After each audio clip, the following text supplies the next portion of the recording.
fighting for tonight, the national championship trophy that goes to the victor of tonight's game here in Montgomery, Alabama.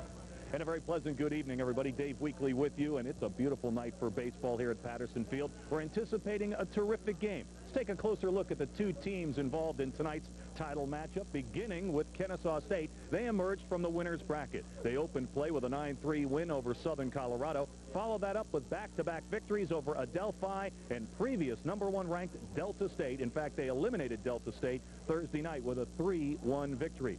Emerging from the loser's bracket, the Pumas of St. Joseph's of Indiana. They began playing this tournament with a 20-5 thrashing of Missouri St. Louis. They also have a victory in their pocket over Delta State, 7-6. On Thursday night, they were defeated 4-2 by Adelphi, but last night knocked off Adelphi 8-3 to advance to tonight's title matchup. For more on the Pumas of St. Joseph's College of Indiana, let's turn to one of my broadcast partners tonight, Jim Fife. Jim? St. Joseph's got here in the championship game the hard way. They earned their way in here. They had to win 4 games, one more game than did the opposition Kennesaw team. Coach Mike Moises is with us, and you had to get here the hard way tonight, Coach. Yeah, well, actually in the beginning, we won 2 games in a row, so that kind of put us in a great situation. It forced Adelphi to beat us twice, and we haven't lost 2 games all year, and especially to 2 games all year in a row, and especially to the same opponent. So we thought we were in pretty good shape, and actually we're going to take a positive and make it a negative. We had the opportunity to play an extra game and play last night under the lights, so and familiarize ourselves with the field. So we feel that we're in good shape tonight. Are you concerned at all about the possibility or the lack of rest for your ball club? No, not at all. We're the type of team, to be quite honest with you, we need to play. We're at our best when we play more often. So again, that negative of losing that game, we turned into a positive and getting an extra chance to play here last night and get acclimated to the lights and be ready to play tonight. Talk about your pitcher. Mark Macias is a bulldog type of kid. He's had great success. In fact, he's kind of a success story. He played for the Central team when they went to Williamsport, Pennsylvania when he was 12 years old. He played for Ridgewood High School when they went to the Class A tournament in Illinois, state tournament. So he's been in big games before, and success seems to follow Mark Macias, and I think he's one of the reasons, and there's no question, he's one of the reasons why we're here today. Coach, thank you. Good luck tonight. Appreciate it, Jimmy. Thank you. Coach Mike Moises, he will have St. Joseph's ready to play Kennesaw. Right now, let's go across the field and meet the third member of our broadcast team. Here's Bob McCann. Well, thanks, Jim. It is said the road to a national championship is paved with a lot of things, a lot of experience, a lot of hard work, and a lot of luck. And with us, Kennesaw State coach Mike Sansing. And, Mike, you've had a combination of all those things this week. It's been a lot of fun. Sure, this has been a great tournament. City of Montgomery, Parks Recreation has done a great job, and we're just happy at this point to be in this situation, and hopefully we'll can get one tonight. Mike, talk about the experience factor. You've been here before to an NAIA national championship 2 years ago. The players haven't, but a lot of these guys have been to JUCO championships and have played at championships at the high school level in Georgia. Right, that's one thing I think has helped us out. These guys sit around and they talk about the success they had and how much fun it was and the excitement. So I think for the psyche, it really has helped us out. You've been here since a week from Thursday. Today is the last day. You've beaten already #1. You know what you have to do tonight. Right. St. Joseph has a great team, big offensive punch they've got in the middle of their lineup, and we've got to keep them off balance. That's going to be the key of the game. In these days of political correctness, the women's softball team has already won the national championship at Kennesaw State. A little bit of pressure tonight, Mike? Well, we're tickled to death to them, of course, and our whole athletic department. We'd like to match them tonight.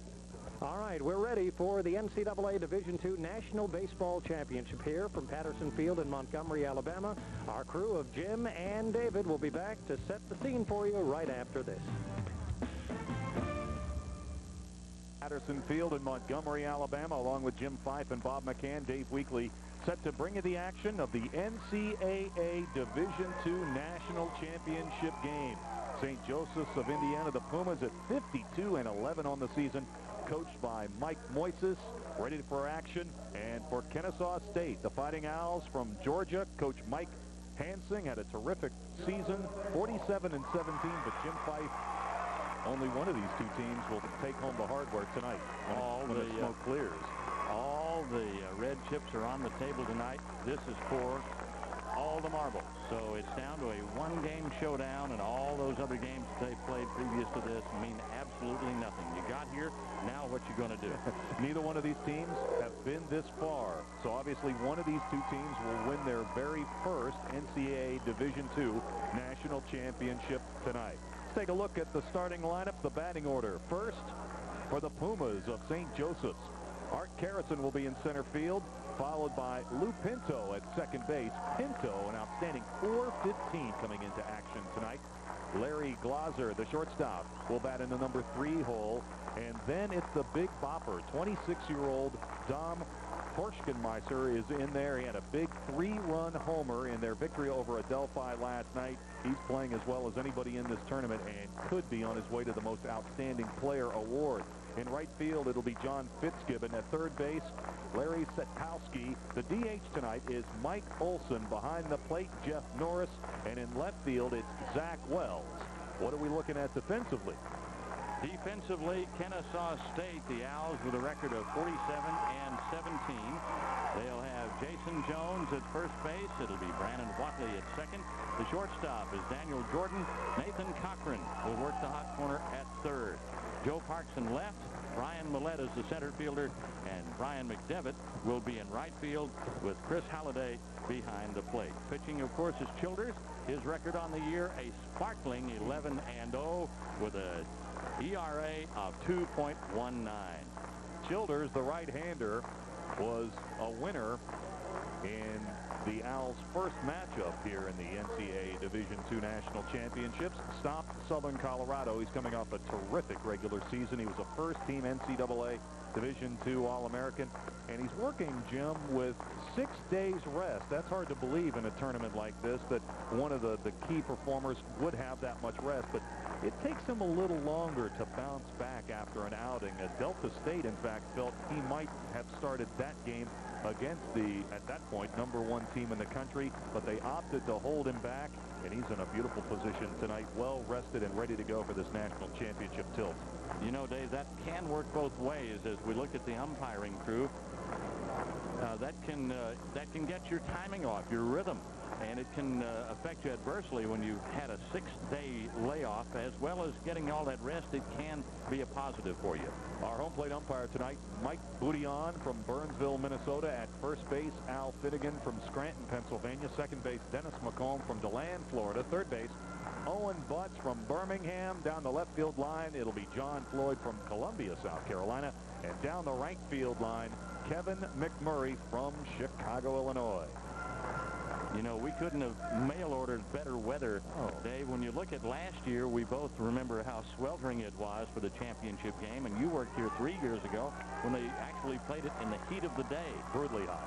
And it was unbelievably hot for that championship, but perfect tonight. Temperature should be in the 70s. The humidity uncharacteristically low for Montgomery, Alabama. Conditions are absolutely ideal. Patterson Field is in super shape. It should be quite a ball game tonight. Art Carrison will lead off for St. Joseph's. He's been leading off for the Pumas for the last 3 years. Outstanding. .397 average. He's never been below .375 all season long, and was the most outstanding player in the regionals for St. Joseph's. Here's the first pitch, and we're underway, and it's a called strike. Good way to start a ball game. Doesn't look like his timing's off too much to me. Not at all. Carrison in World Series play, hitting .278. The next pitch, a fastball outside, and it's 1-1. Childers doesn't take a lot of time out there on the mound. He works rather quickly, doesn't he? Carrison with the swing. It's a shot into the hole, and it's muffed. And that should be an error. Watley at second base appeared to take his eye off the ball. He may have been distracted by the first baseman, Jason Jones, who was crossing in front of him. Jones crossing over thought he had a chance at the play, and I think Watley may have lost that ball in the sun or in the lights. And as you say, Dave, he sort of lost his concentration as well. He was able to stop the ball and no advance on the part of the runner, but that's got to go as an error to Brandon Watley. So the leadoff man is aboard for St. Joseph's, and that will bring the second baseman, Lou Pinto, to the plate, and that's the second error of the day for Watley. The ball took sort of an erratic hop as well. It jumped high, and he had to reach up and try to spear it. And as I say, he may have lost sight of the ball in the setting sun. First offering to Pinto is down low, ball one. Pinto has been red hot since he arrived here at Patterson Field in Montgomery. 375 in the championships, a double, 4 RBIs, and 7 runs scored. Here's the next pitch to the right-handed swinger, and it's a called strike. It's 1-1. Both teams brought good contingents of supporters down here to Patterson Field for this championship game. Of course, Kennesaw, located nearby as compared to St. Joe's, they had to make quite a trip to get down here. Certainly did. And once again, Childers chases Kerrison back to the bag. Well, Pinto gets on. He knows what to do when he gets on the bases. He scored a school record 72 runs this season. Here's the 1-1. And it's fouled straight back. It's 1-2. Rensselaer, Indiana for St. Joseph's. That's about an hour and a half south of Chicago, we understand. And they're representing the Great Lakes Valley Conference, and they emerged as the champions of the North Central region.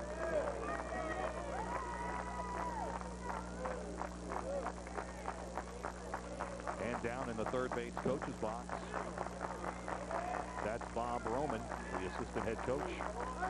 Here's the next pitch to Pinto. It's in the dirt and blocked well by Halliday. 2-2. Just underway. This is the top of the first inning. NCAA Division II National Championship on the line. Matt Moyes, the head coach of the Pumas, no stranger to Montgomery, no stranger to these championship games. He was here as an assistant coach at Lewis College for 3 years when they came to play in the Division II World Series. Runners on the move, popped up, short left center field. A little miscommunication out there before Parks is able to make the catch for the first out of the inning. Kerrison retreats to first base, 1 away. Larry Glozier, the shortstop, will be next. He's been struggling, hitting just 176 here in Montgomery after going 308 during the regular season. Co-captain of the Pumas.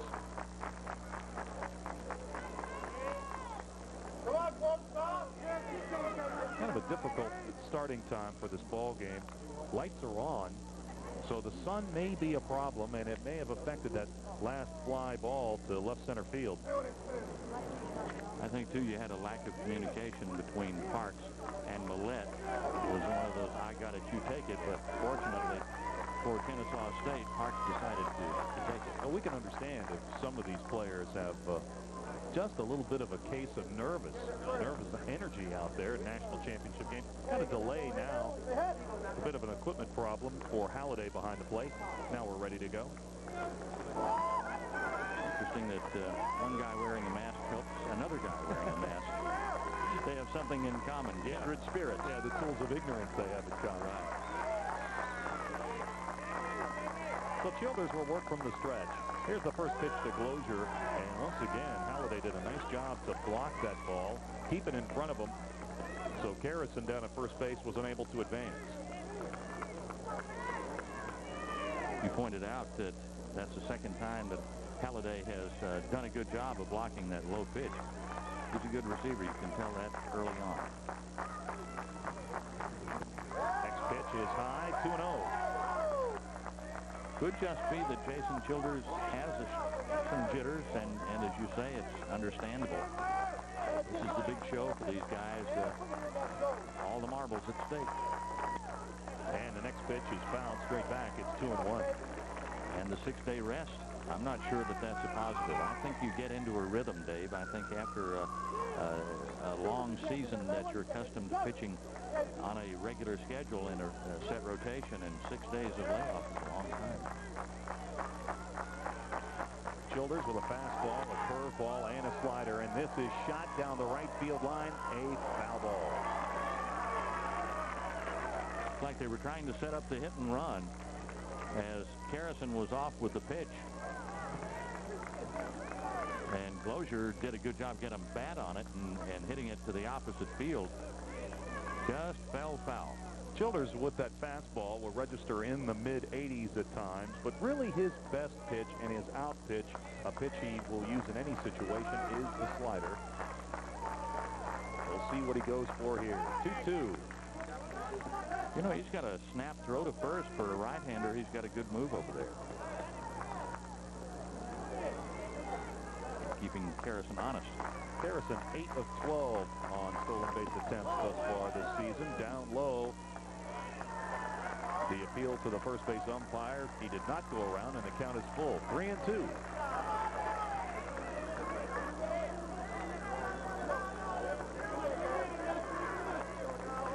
don't think there's too much doubt as to what he'll be doing here in the 3-2 pitch this early in the scoreless ball game. I think that's pretty much of a given that you swing.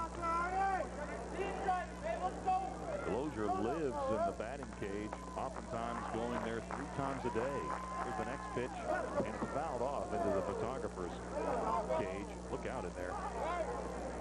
That's the fastest those guys have moved in years. Well, you see the reaction time? You didn't see him at the pregame buffet. Oh, well, that's true. They were shuffling pretty good in there. Went after that barbecue. Did you have some of that I didn't catch any. Oh, it was good.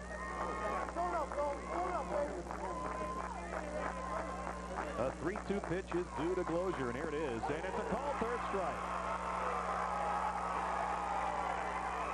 Just caught the inside corner with that one.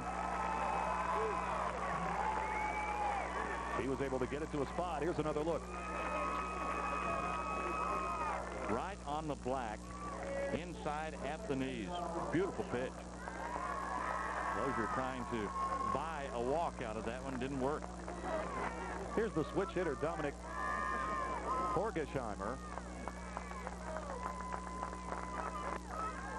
Horgesheimer told us last night after the ball game that he feels he's got more power from the right side, but since he sees more right-handed pitchers, he gets more at-bats from the left side, so he's equally comfortable up at the plate from either side of the dish. Hot shot, grabbed by Watley. They'll take the force out, and that will do it. In the inning, no runs, no hits, 1 error, no men left. 3 outs in the books. Kennesaw State heading to the plate when we return. Ball in Montgomery, Alabama. This is Patterson Field. We're set to head to the bottom of the first inning, and we'll get a look at the Fighting Owls of Kennesaw State. Here's their starting lineup. Brian Millett will lead off, followed by Joe Parks. Nathan Cothran is at third base. Chris Halliday is in the cleanup spot tonight. True freshman Jason Jones is at first base. Brandon Watley is at second. Cajun Rhodes, the DH tonight. Brian McDevitt is in right field, and Daniel Jordan will bat ninth and be at shortstop. Here's the defensive alignment for St. Joseph's. It'll be Horgesheimer at first base. Pinto is at second. Larry Glozier down there at shortstop. Setkoski is at third. Zach Wells in left. Art Harrison is the center fielder. And John Fitzgibbons in right field with Jeff Norris catching. And Mark Macias, his record is 10 wins and 2 losses, an ERA of an even 3 as St. Joe's sets up defensively. Macias' teammates refer to him as Chino because he loves dance music so much. He's a pretty hot property. He was drafted out of high school by the Toronto Blue Jays, and he knows all about playing in pressure games. He was bred on it. He went to Williamsport and played in the Little League World Series.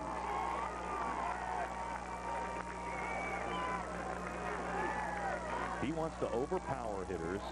This is his second appearance of the Division II National Championships. Started against Delta State, worked just over 7 innings, gave up 10 hits, 3 earned runs, and did not figure in the decision. This is Brian Millett, and he will lead it off for the Owls at Kennesaw State. First pitch swinging, sends it down the right field line. Could be trouble. A running catch by Fitzgibbon.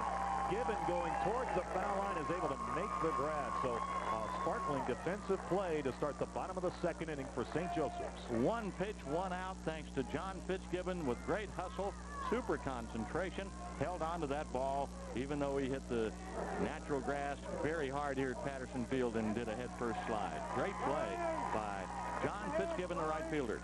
Now Joe Parks, the left fielder, will step in. 357 on the season, but just 091 here in Montgomery in the Division II championships. Has a lot of speed, 36 stolen bases, but you can't steal first base, obviously. Here's the first pitch. It's high, ball one. I don't think either one of these pitchers could be classified as an overpowering type of pitcher, but they like that good control and that ball placement. Macias is high again. It's 2-0.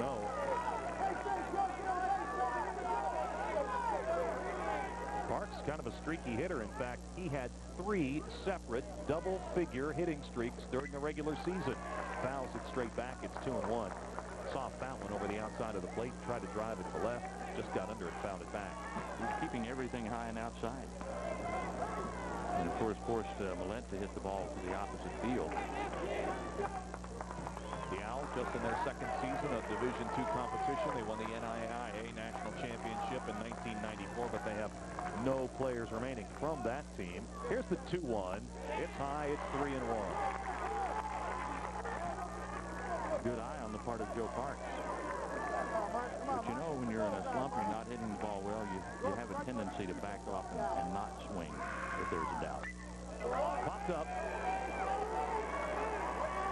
Setkowski has room and makes the catch in foul territory. 2 down.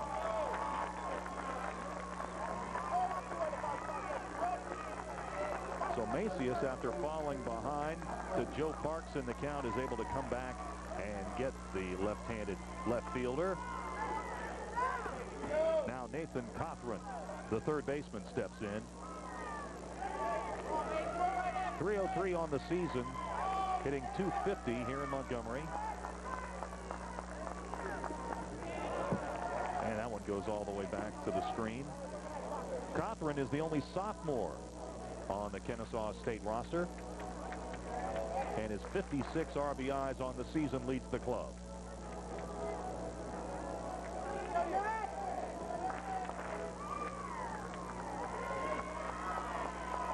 We're in the cradle of the Confederacy, home of the Blue-Gray game. This is a perfect matchup, North versus South tonight. It really is.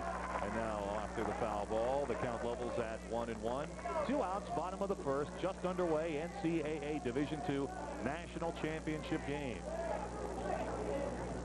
Some of the supporters of the Owls on hand here from Kennesaw State. And that's a called strike. It's 1-2. Boy, those fans from St. Joseph's of Indiana, they have been really vocal all week long. They came here to have fun. And they are having a good time, and they'd like to take the trophy home with them if they can. Here's the 1-2 pitch. Cothran swings and misses. So Macias retires Kennesaw State in order in the bottom of the first. No runs, hits, errors, or men left on base. 1 inning in the books. No score from Montgomery, Alabama.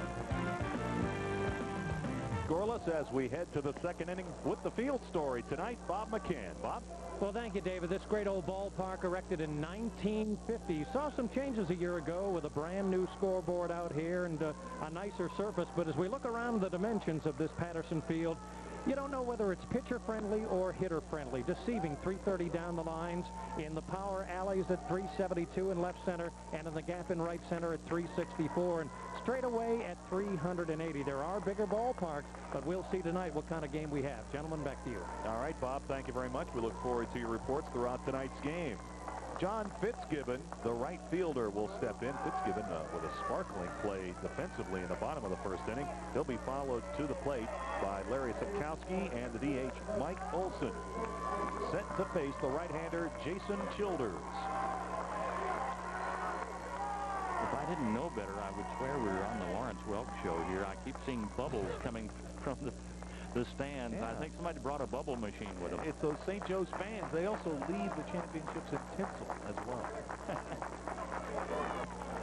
Fitzgibbon is right up on top of the plate, and he takes a called strike. Is that why they call Rensselaer Tinseltown? Could be.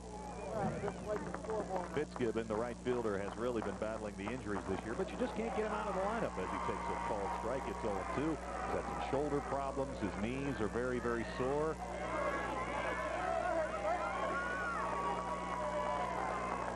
St. Joe's came here confident, reflection of their coach, Mike Moises. And the next pitch, curveball, stays down low, 1-2. He talked early on about coming here to win, not just to show up. He said, we came here to win this thing, and we won't be satisfied to go home empty-handed. That was a good example of how close Fitzgibbon is to the plate.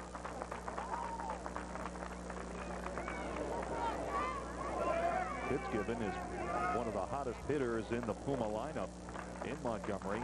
He's hitting a smooth 500 in the championships. Fouls it back. It'll stay 1-2. Maybe his biggest performance of the year came during the regular season on April the 20th against Lewis. He was 5 for 6 with 6 RBIs, 3 runs scored, and 3 big home runs. Reaches out and stays alive. The count holding at 1-2.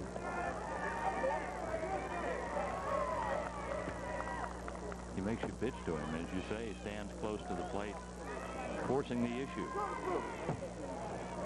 Next pitch, down the middle. Too low. It's 2-2.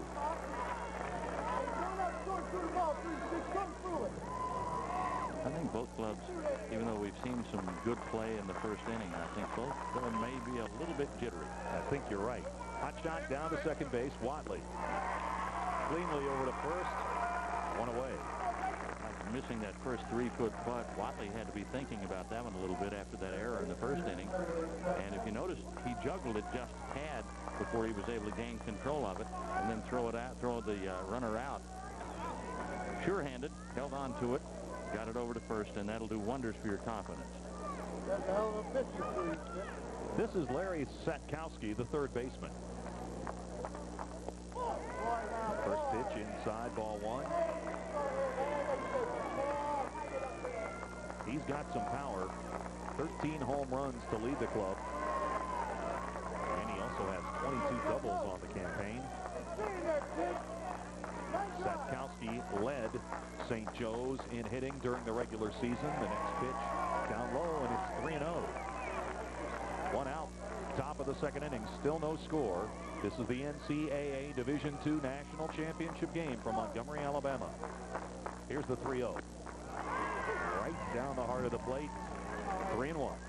You know, Dave, we're already in better shape than we were last year at the same time. I think by now it was about 10-0 championship game. Solid single. Satkowski with a rip into left field, so it's a 1-out base hit. And it's the second base runner of the night for the Pumas. And now Mike Olson, the designated hitter, will make his way to the plate. 342 on the year, 286 in the championships.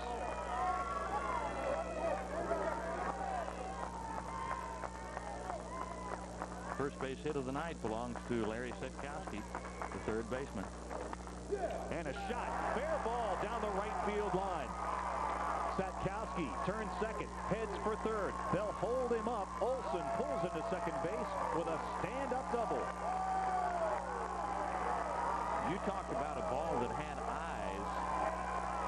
That one just did a hydropack right down that first base line and on into right field.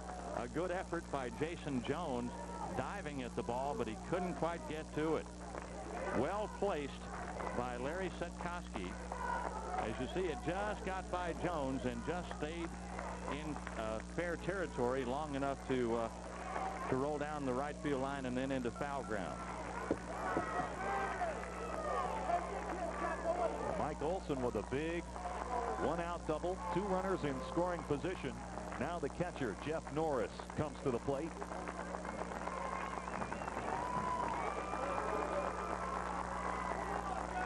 Here's the pitch, and it's a called strike. Childers went to the curveball that time. Norris, good on the field, good in the classroom, too. He's an academic All-American. Heavily involved in school politics, a poli-sci major at St. Joe's. Here's the next pitch. Stays high, 1-1. 1 ball, 1 strike, 1 out, 2 men on. No score, top of the second inning. When in doubt, go to your strength, and apparently Childers feels as though his strength is in the breaking stuff, and he's thrown 2 straight curveballs looking for that strike zone. Childers with the pitch. It's high, 2 balls and a strike. Norris' best game of the season may have come on March the 12th against the Division I Purdue Boilermakers. He was 2 for 2, 2 unscored, 2 RBIs and a homer. St. Joseph's of Indiana was 3-0 against Division I teams this year with wins over Purdue, Michigan State, and Valparaiso. Foul ball down the right field line. It's 2-2. So they had a share of the Big Ten title. Is that what you're saying? They could qualify. They were undefeated.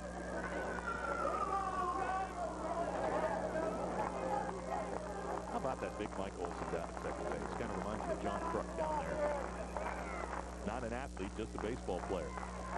I ain't no athlete, lady. That was a great play. Here's the 2-2. Right out in front of the plate, foul. You know, you give up a couple of hits as Childers did, it's got to rattle you early on. And of course, they had a base runner through an error in the first inning, and he's been sidelined for almost a week now, so he's got to be trying to gather it in and get his concentration back. And in the Kennesaw dugout, you can see Mike Sansing going over the notes in his 5th year with the Fighting Owls. Childers checks the runners. Here's the pitch. Inside. Nearly grazed the batter Norris, and the count is full of 3-2. Well, that'll make you suck in your gut. Close. Well, Childers may need those 6 days of rest. This will be pitch number 36, and we're only in the 2nd inning. Here's the payoff. Slow roller to third. Coming home, and the runner is out. It's a bang-bang play. Cothran to Halliday. He applies the tag, and Setkowski is out. Good job of Halliday blocking the plate. Cothran was with it all the way. In on the grass, and actually made the throw off balance, off the wrong foot, but nonetheless, it found its target. And Halliday was right there, and they had him dead to rights. No question about it. Boy, that's a great camera angle. He never touched the plate. And Olson, who doubled to move Setkowski to third, did not move up from second base. Not wanting to risk a throw from Halliday, and Olson knows speed merchant anyway, so he wanted to hold his ground. Zach Wells, the left fielder and the number 9 hitter, now steps in. Childers, after a big second out of the inning, now concentrates on the number 9 man, and it's a called strike. You don't want to mess with Wells. He was all-conference middle linebacker on the St. Joseph's football team, leading tackler on the team.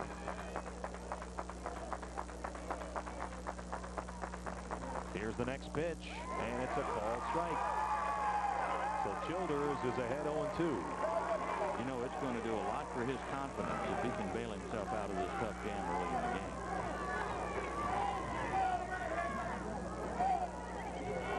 After Fitzgibbon grounded out to second, Setkowski singled to left. Olson doubled down the right field line. Norris with a hot shot to third. They were able to knock off Setkowski at the plate. And the count holds at 0-2.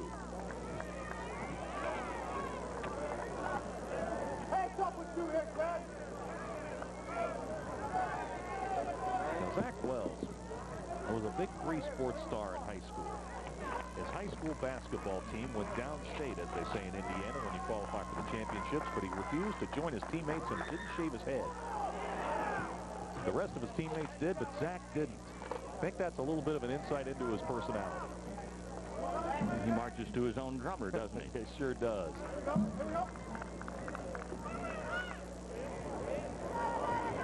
Because your teammates jump out of the building, are you going to jump out of the building? Just because they shave their head, are you going to shave your head? Attaboy, Zach. Wells hitting .250 in the championships. There you see the runners. Olson at second, Norris at first. Here's the pitch called, strike 3. So Childers works out of a jam, and we are still scoreless. No runs, 2 hits, no errors, 2 men left. We'll head to the bottom of the 2nd inning. St. Joseph's of Indiana and Kennesaw State of Georgia still scoreless in the NCAA championship.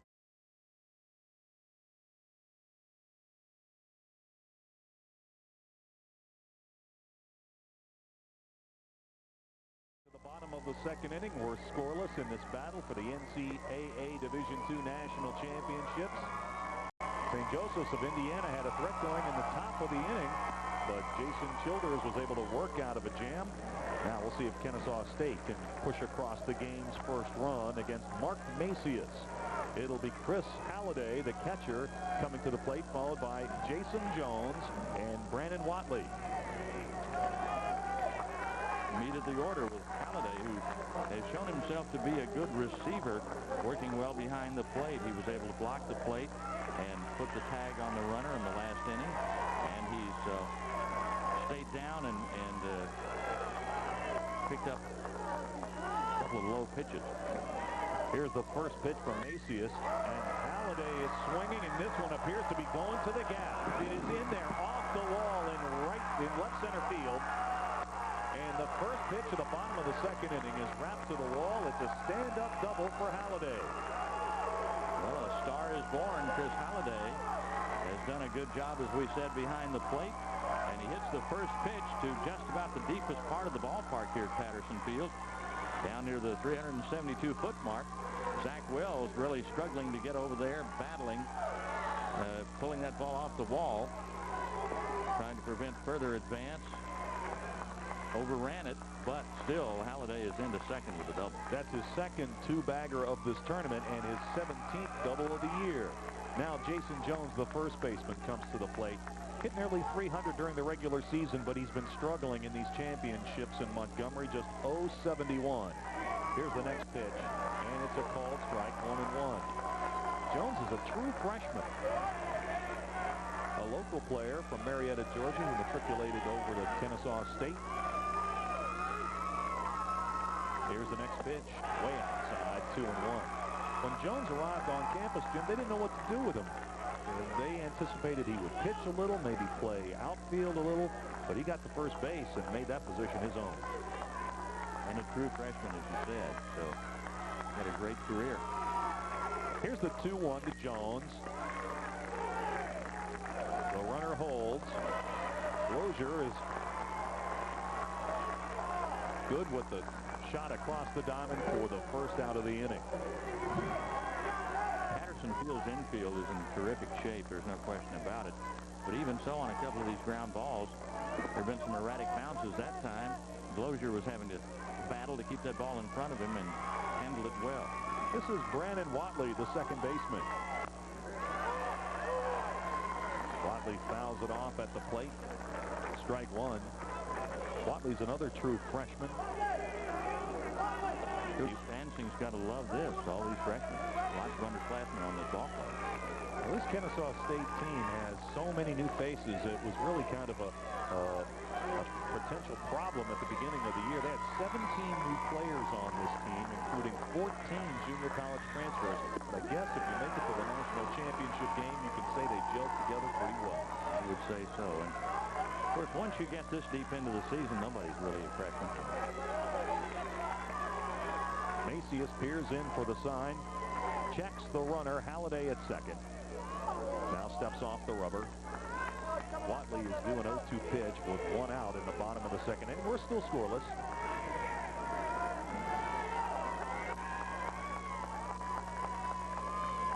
And that's a called strike. So Watley will turn and head back to the dugout. It's the second out of the inning. And for Macias, his second strikeout of the game. Good this ball is. Perfectly placed. Just caught the outside corner. And Watley just watched it go by. And boy, would he like to have that one. Second strikeout of the game for Macias. Here's Cajun Rhodes, the designated hitter, swinging from the left side. Rhodes swings and misses. That's not a nickname. That's his given name, Cajun. At least he makes the all-nickname team. All-name team. All-name team. Yeah. And he's hit by a pitch. So Cajun Rhodes heads down to first base. And Macias, I think, is a little rattled. He was disgusted with himself as he came off the mound. As soon as he threw that pitch, he knew that it was wild. And he Would love to have that one back, too. Did you see that grin on Rhodes' face when he got hit with the baseball? Hey, He's on. it's not how, it's how many. Now Brian McDevitt, the right fielder, steps to the plate. 2 men on, 2 men out. Bottom of the second inning, no score. Macias with the pitch, and McDevitt fouls it back, 0-1. McDevitt, one of 6 seniors on the Fighting Owls. Second on the team with 7 homers and 48 RBIs. This is Jim Tomei or Chipper Jones socks. I'm not sure who he's fashioning his apparel after. Macias thought he had the pickoff. Lozier snuck in and nearly had Halliday dead to rights. Let's look at the tag being put on, and he had to hustle, but he did a good job of getting that hand on the bag. That was close.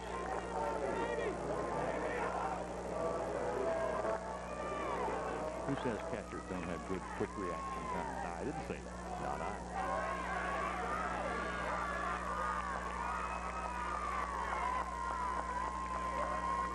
McDevitt swings and misses, and it's 0-2. McDevitt had a big game in Kennesaw State's first game in the championships. He was 3 for 4 against Southern Colorado with a homer, 2 doubles. Here's the 0-2 pitch from Macias, sky to right. Fitzgibbon going towards the line, makes the catch, and that retires the side. In the inning, no runs, a hit, no errors, 1 man left on base. 2 innings in the books, no score. Kennesaw State scoreless as we head to the top of the 3rd inning. Let's go back down to Bob McCann. Bob? All right, Dave, they say heavy is the head that wears the crown. The crown these days is worn by Ken Kuiper, who is the chairman of this Division II NCAA baseball committee. And Ken, it's been great baseball all week. You have to be happy. Bob, this is the best tournament we've had in a long run of 8 years for me. All right, gentlemen. All right, thank you very much.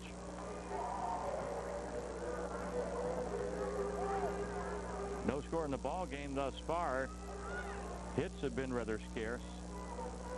2 for St. Joe's. Kennesaw with 1. There's been 1 error in the game, but that really didn't lead to anything. Boy, Ken Kuiper is a real familiar face around this tournament from the University of Pittsburgh at Johnstown. Really does yeoman's work. This will be his final year. He's stepping down from the Division II committee, and he has been very instrumental in seeing this tournament through to fruition and the popularizing of it. And he's a wonderful gentleman.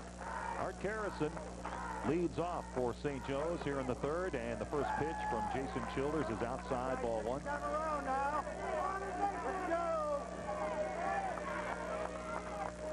Here's the next pitch, and it's in there on the inside corner of the plate for a strike, and it's 1-1.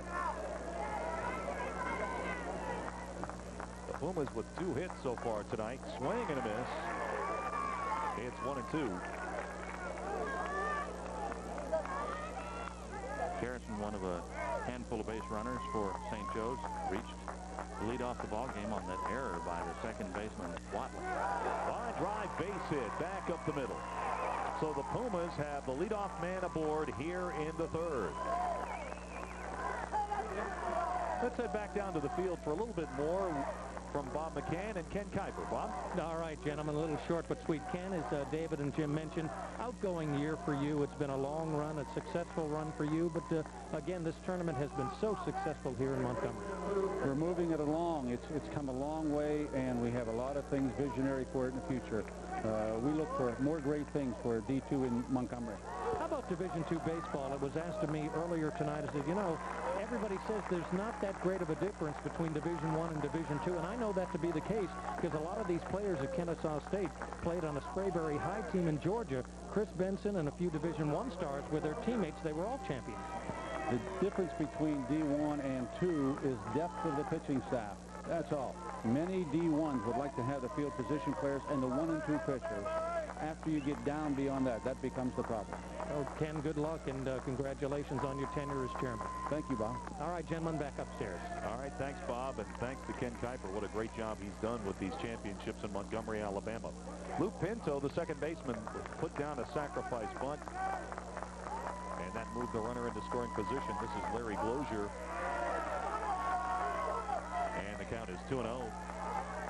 Glozier struck out back in the first. Childers worked out of a jam in the second inning. 2 runners in scoring position with just 1 out. And now St. Joe's with a runner at second and only 1 out. Fly ball to left center field. And the center fielder calling for it. Millette makes the catch, tagging and coming to third. Harrison is in there. I think that ball hit the bag as Nathan Cochran was over waiting to put the tag on the runner Harrison over from second. You see Brian Millette make the play and throw what appeared to be a real good throw in, but the third baseman, it didn't hit the bag after all. Cochran just let it get away. I think he was going to put the tag on before he caught the ball. And it looked like Cochran got short hopped a little bit on that line drive throw. Oh, you don't get a better throw than Millette. Yeah, it was right on the money. Horgesheimer, the first baseman, now steps in. He bounced into an inning-ending force play back in the first. Swing and a miss. A big cut by Dominic. 0-1. And a home run last night to help St. Joe's to get into this championship game. He's 26 years old. He's older than some of the coaches on the team. Didn't even play high school ball. Didn't play any high school ball. Went to Orlando after high school. Kicked around at a couple of junior colleges. Made contact with the hitting coach, Rich Hands, and matriculated to St. Joseph's. And the Pumas are glad he did. And all his teammates call him sir. Showing the proper respect for their elders. His nickname's Horgy. And Horgy with a bit of a check swing. 1 ball, 2 strikes, 2 outs. Dave, I'm glad he only bats once every 9th man, because with a name like Horgesheimer. I've been here for 2 days working on it, and I blew it the first time out of the box. You're to be forgiven. He's got a school record, 81 RBIs, and he'd really like to pick one up in this national championship game. Harrison just 90 feet away down at third. We got to call Horgesheimer Tom. Seems fair to me. Dominic. Yes. Here's the 1-2. Shot to the right side. Jones underhands it to Childers, and that will do it in the third inning. No runs, a hit, no errors, 1 man left after 2.5. We're still scoreless. With the division, great town. They do a terrific job hosting these championships. In fact, last night after St. Joe's was a winner over Adelphi, the first thing Coach Mike Moises said in the post-game press conference was how much he appreciated the efforts of the City of Montgomery Park and Recreation Department that do a great job on this field. It is in terrific shape. They use this field for about 200 games a year. Now Daniel Jordan steps in, the number 9 hitter for Kennesaw State, to lead off the bottom of the third. He takes a called strike. Jordan knows what it takes to be a winner. Jordan, along with reserve infielder Steve Reed and Derek Perkins, a junior pitcher for Kennesaw State, all performed last year at Middle Georgia Junior College, where they won the national championship. They're accustomed to having all the chips on the table then. You can't replace that kind of experience, Dave. It's just invaluable. Jordan with a line drive to right. 1 away. Fitzgibbon had him played perfectly. 1 down here in the third. Fitzgibbon's been a busy man early in this ball game. That's his 3rd putout. 1 was a sparkling play, a diving catch back in the 2nd inning. So we'll go back to the top of the order for Brian Millette. Millette coming to the plate with 1 out here in the bottom of the third. No score.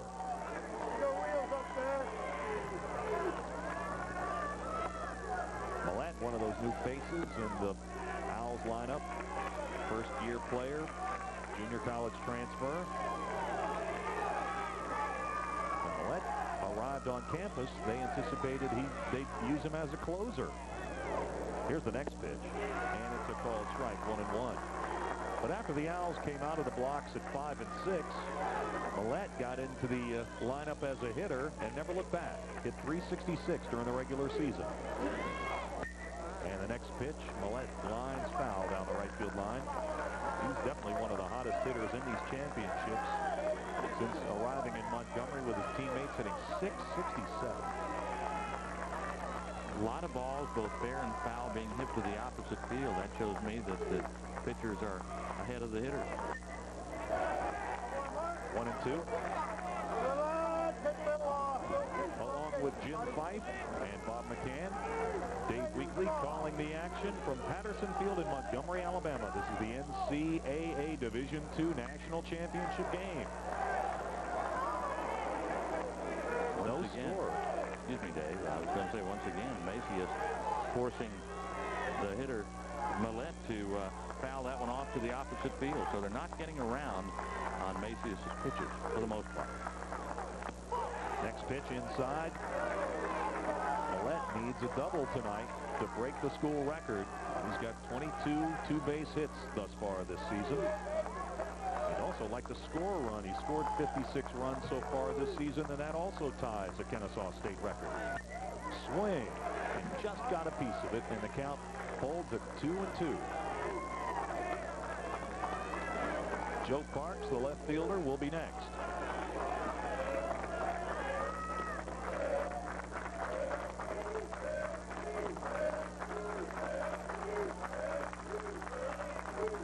Here's the 2-2 to Millette. Swing and a miss. 2 down. Second strikeout for Macias tonight.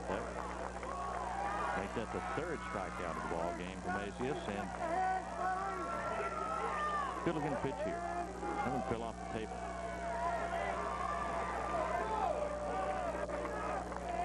So with 2 on, or rather 2 out and no one on, this is Joe Parks.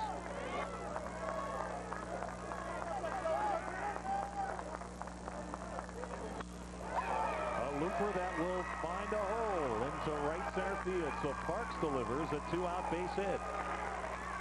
He was able to fist that ball over the head of second baseman Lou Pinto. Drops it in there, and now he's aboard.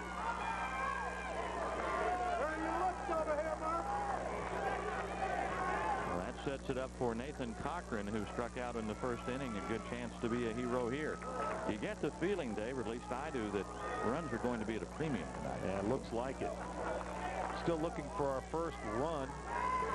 2 outs with a man aboard in the bottom of the third. Parks with a good lead off first base. Macias checks the runner and then gives him the easy toss over there. Parks shattered the previous Kennesaw State stolen base record for the season, 36. 36 steals, and the previous record was only 17. So that's really shattering a mark.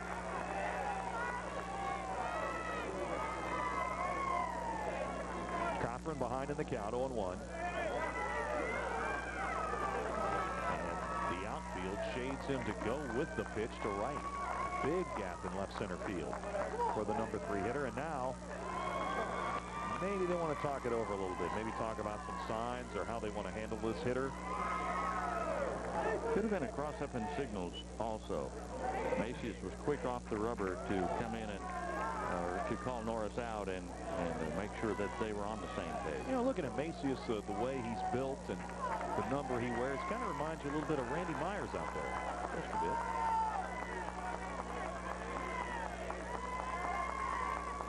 They go through the series of signs. Here's the 0-1. Shot to the right side. That's a base hit. Parks turns second, and he will stop. So back-to-back 2-out base hits by Kennesaw State. And the Fighting Owls have a runner in scoring position.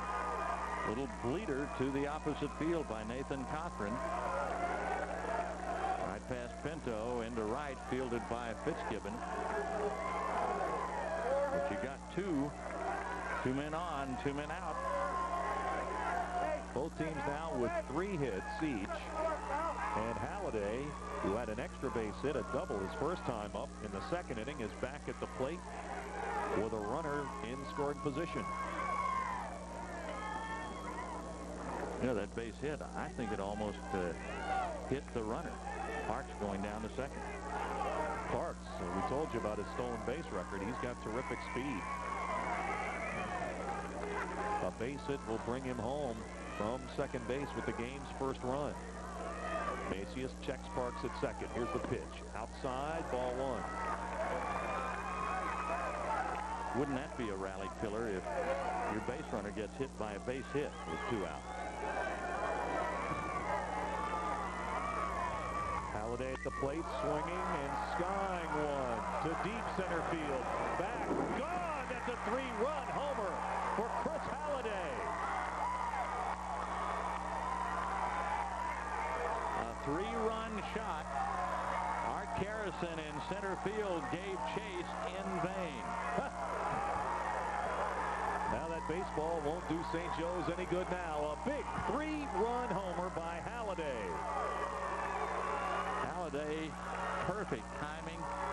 Got every bit of it. Straightaway center over the 380-foot mark.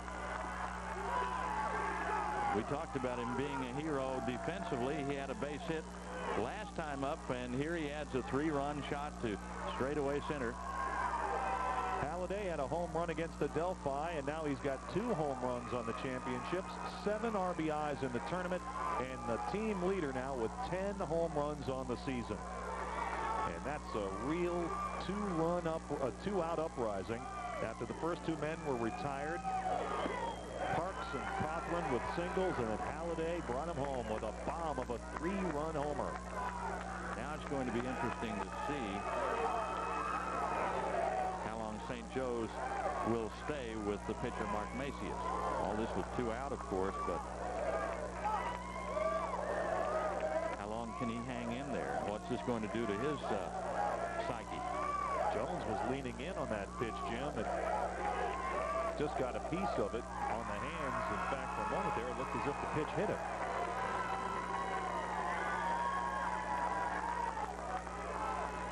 Here's the 1-1. And squaring the bunt and trying to bunt for a base hit was Jones. Outside, 2 balls and a strike, 2 outs. 3-0. Kennesaw State now with the lead, thanks to a big 3-run homer earlier in this inning by Chris Halladay. Grounded to third, Setkowski's across the diamond, and that ends the inning. But in the frame, 3 big runs on 3 hits, no errors, no men left on base. After 3 complete, Kennesaw State leads in the race for the Division II National Championship, 3-0. On cushion, it's 3-0 as we move to the 4th inning. Another look at Chris Halladay's big 3-run blast that put the Fighting Owls in front. Up into the kudzu and came to rest. Somebody up there has a souvenir, I think, Dave. Overlooking the proceedings. That's a pretty good vantage point on this ball game. Kennesaw State,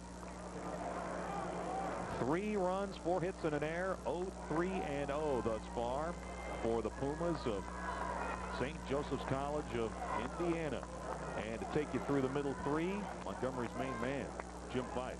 Thank you, Dave Weekley. Jason Childers with that 3-run cushion will face John Fitzgibbon, Larry Setkowski, and Mike Olson here in the 4th inning. 3-0 Kennesaw State, thanks to the 3-run homer of the catcher Chris Halladay, scoring Parks and Cochran ahead of him.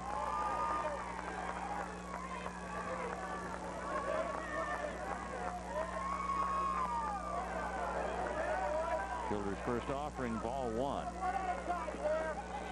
3 runs, 4 hits, and an error for Kennesaw. No runs, 3 hits, no miscues for St. Joe. Strike 1 call, 1 ball, 1 strike. Fitzgibbon, who has played very well in right field tonight for the Pumas, grounding out in the 2nd inning and grounding out 4-3 here as Watley throws to Jones for the putout, 1 away. Fitzgibbon got the head of the bat out there, but Jones had it covered. And speaking of covered, Childers got over to the right side into the first base bag in good shape and in plenty of time for the first out of the inning. Larry Setkowski takes strike 1. A breaking pitch from Childers with 1 gone. Darkness just beginning to fall over Patterson Field. No wind-up delivery from Childers. Strike 2 call.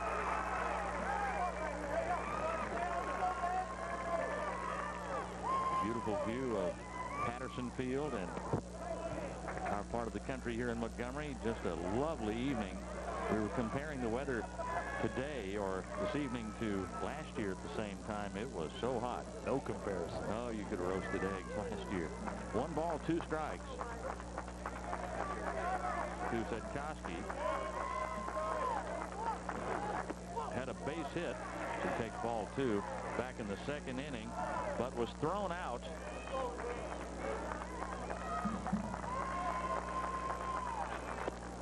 On a good defensive play by the third baseman, Cochran, to the catcher Holiday as he takes call strike 3. 2 away. Here's a good look at Childers with the pitch. And that was a good example of the slider. And Sapkowski tried to check his swing. It didn't matter. His 3rd strikeout for Childers. Mike Olson, the designated hitter, had a double back in the second inning. Ball, 1 call. Or make that a strike. Strike 1 call. No balls, 1 strike. 2 gone in the 4th. 3-0 Kennesaw. Strike 2 call. As Childers now, buoyed by that 3-run cushion, beginning to flirt with the corners and pitching over the black.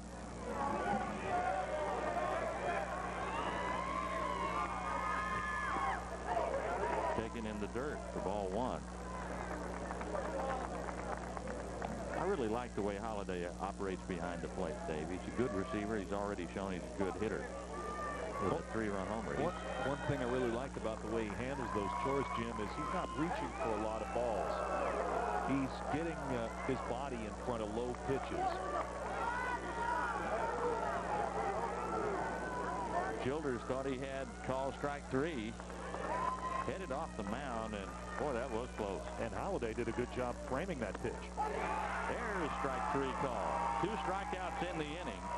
1, 2, 3 for St. Joe's as they go quietly here in the 4th. Nothing doing for the Pumas. It's a 3-0 Kennesaw State lead in the NCAA Division II National Championship game. Home run ball up in the kudzu. There it is. Presto. Right out of the hip pocket. Who says our camera crew doesn't have good hands? Multifaceted, multi-talented. Absolutely. It'll be Brandon Watley, Cajun Rhodes, and Brian McDevitt here in the bottom of the 4th inning for Kennesaw State, facing Mark Macias, who gave up the only 3 runs of the ball game last inning on that 3-run homer by Chris Halliday. Kennesaw State in the lead in the bottom of the 4th. Watley, a strikeout victim of Macias back in the second inning. He's 0 for 1. Inside, ball 1 to Brandon Watley.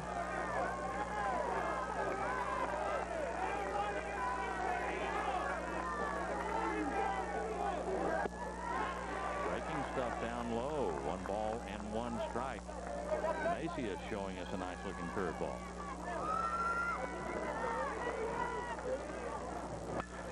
Liner speared by Setkowski.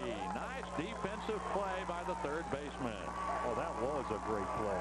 Definitely took at least a base hit away, maybe a double. Here's another look. Setkowski up on the grass, ranging toward the center of the diamond. That's a great play. Great reaction time that the third baseman must have. Get over there and feel those hot shot line drives as Setkowski just did. Beautiful play. Here's Cajun Rhodes, a designated hitter with 1 away. Popped up, shallow left field, over his Wells. Plenty of room, 2 gone. Keep in mind, though, that it was a 2-out uprising that led to the 3 runs in the last inning, scored by Kennesaw State. Macias retiring the first too many faces here in the 4th. 3-0 Kennesaw State leads as Brian McDevitt, the right fielder, comes to bat. McDevitt flied out to center field his first time up. 1-0.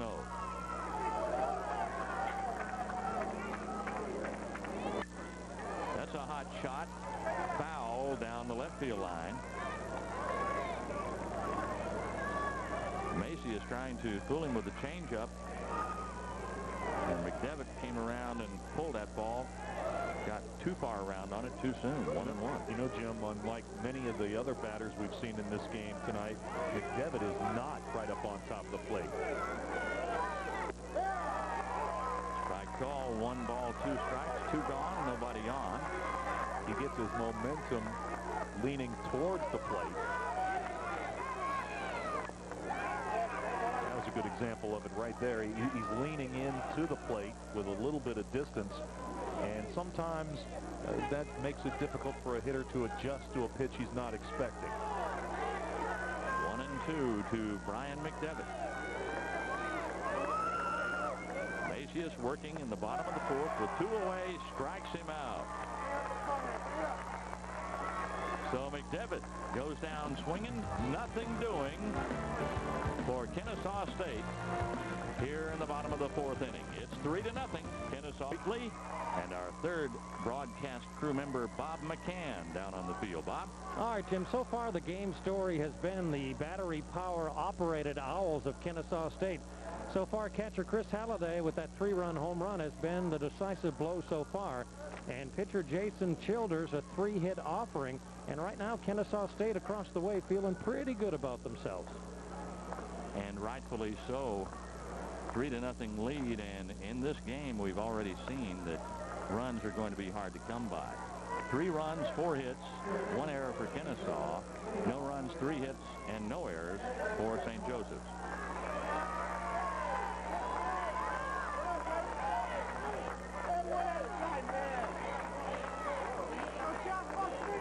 Leading off for the Pumas is catcher Jeff Norris, the academic All-American. Grounded out on a fielder's choice, advancing the runners back in the 2nd inning. There's the liner. Pitcher unable to handle it. That will bleed its way into center field for a base hit. So Norris is on, leading off the 5th inning. And so for the 3rd time tonight, Pumas have their leadoff man aboard. Just over the outstretched glove of the pitcher Jason Childers.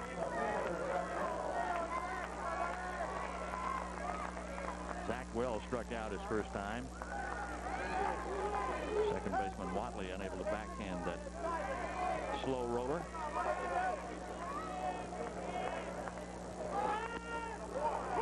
Fakes the bunt and takes strike 1.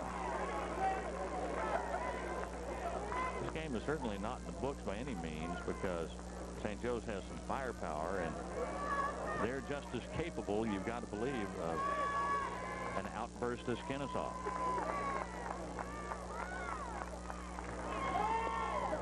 Wells went for the bunt, got a piece of it. That's a strike call. Jim, you got to wonder about the strategy in this situation. If you're St. Joseph's, you're 3 runs down. You're into the 5th inning. You know you're going to get 3 runs. You've got Wells, the number 9 hitter, at the plate. Obviously, they've decided, or at least they were thinking on that last pitch, to give an out to get a runner into scoring position.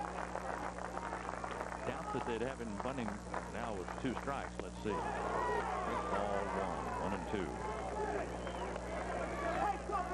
Norris leading it off with the single into center, and the catcher at first base.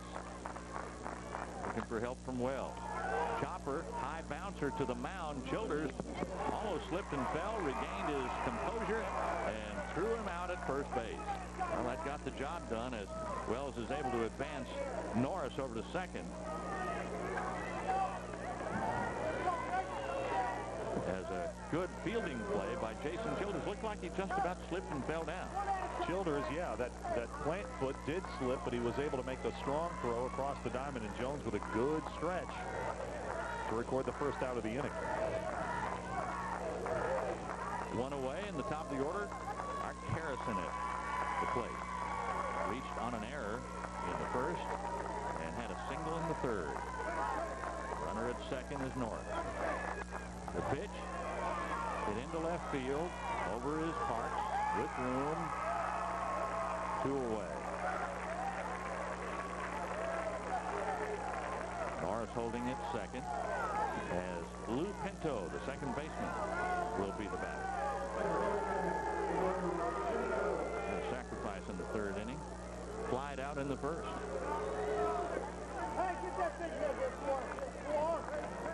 Two-way, St. Joseph's trailing 0-3, looking to make something happen here in the 5th inning. 4 hits for each club. Strike 1 from Childers. Lou would really like to get a base hit, bring home the first run of the game for the Pumas, and he'd like to impress his 5-year-old brother who's here in the stands, cheering on his big bro, Sweet Lou Pinto. Not this time. Good work behind the plate once again by Chris Halliday, who shows me a lot as a receiver as well as a hitter. Had that 3-run homer to spot Kennesaw the lead. Oh, the Yankees knew a little bit about his talent. The Yankees have drafted Halliday twice and opted to stay in school, but that should give you a little bit of an indication of their assessment of his ability. 2 away, runner at second. An indication he might try to bunt. No advance by the runner, as again Halliday keeps the ball out in front of him, and that's what the catcher tries to do. Is if that pitch is low, you got to try to block it with the body, keep it out in front of you so you can see it, and so the runner can see it too. Stretch by Childers, swung on and missed. Childers, one of his better innings in this ball game. Had Pinto badly fooled that time as the side is retired. No runs, a hit, no errors, 1 man left on base.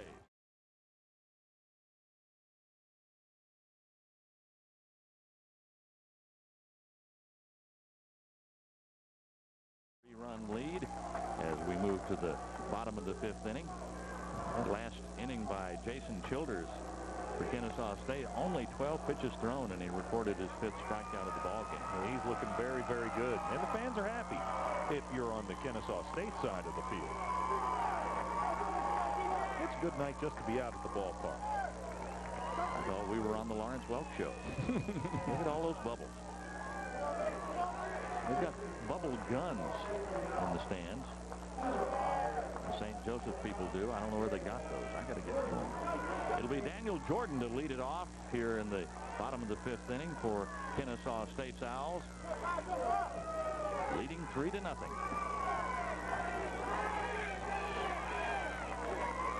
Jordan flied out back in the 3rd inning to right field on a good play by John Fitzgibbon, who's been a busy man for St. Joseph's tonight, the right fielder. No balls, 1 strike. Bouncer, foul. And it seems that the Kennesaw State hitters are getting around on a lot of Macias's pitches. Something they were not doing early in the ballgame. A keystone combination for Kennesaw. Jordan at short and Brandon Watley at second base. They're trying to make it 2 championship seasons in a row. Last year in high school, they won at Sprayberry. They won the Georgia High School Championship. It's going to be a tough play for Pinto. Not in time. So Daniel Jordan with that chopper out to second base reaches safely. That'll be a base hit. This was going to be a tough play all the way. Got the barrel of the bat on the ball.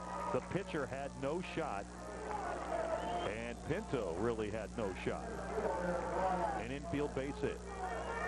Jordan's aboard as Brian Millette, the center fielder, will now hit. He's 0 for 2. He flied out to right field in the 1st and struck out in the 3rd. Bunt attempt, misses. Oh, first. Got him dead to rights. Beautiful play by Jeff Norris as they caught the runner, Jordan, sleeping down at first base. That will go 1-3. Heads up baseball. Look at Norris. Never hesitated a moment. And the tag is applied, and Jordan is out. You know, some catchers, Jim, are hesitant to make that throw, but not Norris. He just came firing out and just shot a strike down to first base. Pitch was a strike, the first pitch, and he takes ball 1-1. So there's 1 away here in the bottom of the 5th inning. Bouncer to shortstop. Glozier. Long throw. Got him. So Millett is retired, 6-3, and that brings up Joe Parks. He popped up in the first, had a base hit, and scored a run off that 3-run homer by Halliday. Glozier making that long throw and the slide by the runner. You don't see that very often. Well, you don't get any style points for that, but it looked good on our replay. And how about Glozier doing a textbook job of setting himself and making a strong throw from deep in the hole at short. Parks takes it well outside for ball 1. 2 gone. We're in the bottom of the 5th inning. Kennesaw State leading in this national championship game in NCAA Division II, 3-0. 2 balls and no strikes. Patterson Field, Montgomery, Alabama, the historic cradle of the Confederacy. A lot of great ball players who come through these gates. Former home of the Montgomery Rebels, AA Farm Club of the Detroit system. We talk about great players that have come through here. There have been an awful lot of great players who played in this tournament. Many of them from Tampa. Tino Martinez, Ozzie Timmons, Sam Militello. 3-1 to Joe Parks. A couple of the others that are in the major leagues at this point, John Hudak, Mike Perez, both those guys in the National League. Outfielder Michael Tucker with the Kansas City Royals was a shortstop for Longwood College when they came to Montgomery. That's ball 4, so Parks is aboard, and he brings a lot of speed to the base paths. First walk of the night for Macias. Macias has still got to be trying to get his thoughts collected after giving up that 3-run homer in those back there in the 3rd inning. Nathan Cochran, the 3rd baseman, was up. He struck out in the 1st and scored in the 3rd. And 2 away in the bottom of the 5th inning. Macias will operate from the stretch. Halliday's on deck. Runner going, and Parks will go in without drawing a throw from catcher Norris. Parks a real speed merchant on the base paths. As you heard Dave say, he stole 37 bases, shattering the old school record of 18. Norris really never got a good opportunity to make a throw down to second base, and that low angle shot we had a moment ago really gave you a good indication of the walking lead Parks had off first base. 1-0 to Cochran, ball 2. Good job by Norris behind the plate to spear that ball, and a conference at the mound as they'll try to settle down Macias now.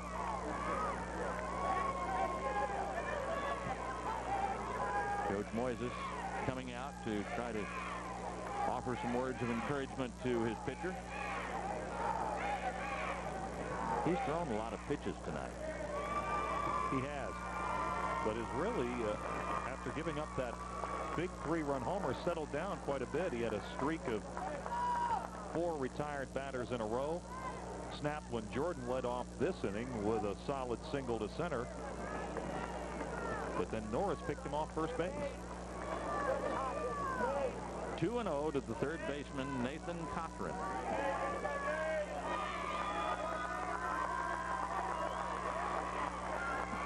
Runner at second is Parks. Ball 3. If you're St. Joseph's, you sure don't want to give up any more runs. Because a 3-0 lead is going to be tough at best. Jim, this might be a good situation to go ahead and give Parks the green light and try to steal third base, where he can score from only 90 feet away. He's got the speed. And you're operating from a position of strength. Kennesaw State has a 3-0 lead in this game. 3-1 after the taken bluff bunt by Cochran. Parks with the lead. Line foul down the right field line. And you know, when you have a man on the bases like Parks who has outstanding speed, it really disrupts the whole infield situation. Look at Glozier down there at short.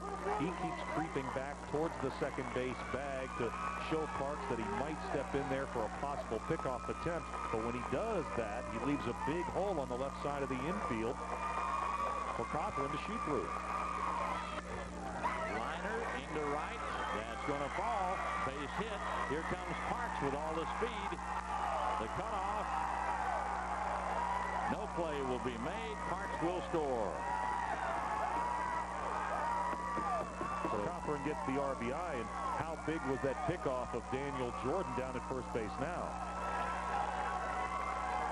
Boy, it would have been a two-run inning at least, with Jordan scoring ahead of Parks. As you see, the right fielder unable to hold his balance. Fitzgibbons, no throw forthcoming, and Parks can just race home unmolested, 4-0. Well, the way Parks was coming around third base, and he did a nice job on that replay, as you saw how he was able to hit the inside of the bag and make his way home. Even a perfect throw was not going to get Joe Parks the way he was coming home from second base. In the third inning, they scored 3 with 2 gone. They've scored a run here and have a man at first with 2 away. And here's Chris Halliday, the man responsible for that homer back in the third inning. Halliday's having a great night. 2 extra base hits. He led off the second with a ringing double off the wall. Then he had that big 3-run homer. That's into center for a base hit. Runner will take the turn at second. Gets by Carrison in center. Now he'll come on over to third. The throw coming in will be cut off, and it's first and third with 2 away. So Halliday has his 3rd hit of the night. And the Kennesaw State Owls trying to build on a 4-0 lead. Halliday shoots it into center field. Carrison is going to overrun this ball just a bit. Took his eye off the baseball. It hit the heel of his glove. Cochran had turned to head back to second base, but when he saw the ball was bobbled, he came to third. Runners at the corners with 2 away. It's a 4-0 ball game. Jason Jones, the first baseman, looking for his first hit of the night. He's grounded out twice. Throw over, close. Diving back is Halliday. You know, it looked like Macy has made a move to third and then over to first. And we still have no activity in the bullpen for St. Joseph's of Indiana. I'm a little surprised at that too, Dave, because Macy is, I don't know what his pitch total is, but it's beginning to add up here. And it's obvious that he's lost a good bit of his effectiveness. That ball is hit high in the air, but with room is left fielder Wells. He'll come in and make the play. Not before a run is scored on 3 hits. No errors. 2 men are left on base.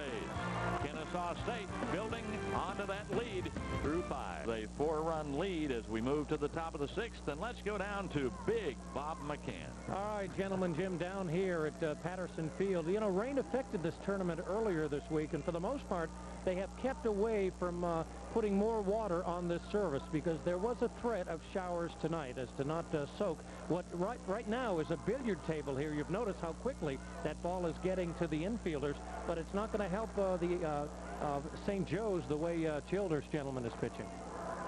You know, it's been real dry in central Alabama over the last month. We've had a couple of heavy rains, but not enough to catch up. And as Bob said, they've had to pour the water onto this field, but it is hard out there. Jason Childers has looked very good, and now his teammates of the Fighting Owls have staked him to a 4-run lead. You know, and when you get into a situation where you get a 4-run lead, Jim, in the middle innings, you know, your whole attitude about the game changes a little bit. You might be a little bit more inclined to throw fastballs, just try to throw some strikes, have the opposing team put the ball in play. You don't have to win this game 1-0. You can afford to give up a couple of runs. It has a tendency for some pitchers to thrive in this situation, while others don't do so well when they get a lead. Shortstop Larry Glozier, a strikeout victim in the first, had a sacrifice in the third inning. Opening the 6th inning of play as St. Joseph's finding those runs hard to come by, and the hits have been scarce as well. Good-looking curveball from Childers. 0-1. That's a foul ball down the right field line. Very close play for the first baseman, Jason Jones. Childers now 77 pitches on the night. 50 of those 77 for strikes. And you know, it's as though he is getting a little stronger as the game wears on. No balls, 2 strikes to Larry Glozier, the shortstop. No runs, 4 hits, and an error for St. Joseph. Ball 1. This might be one of those nights, Jim, also where pitch counts kind of go out the window because this is the last game of the season. 2-2. As Glozier shows a good eye. 4 runs, 7 hits, and 1 error for Kennesaw State.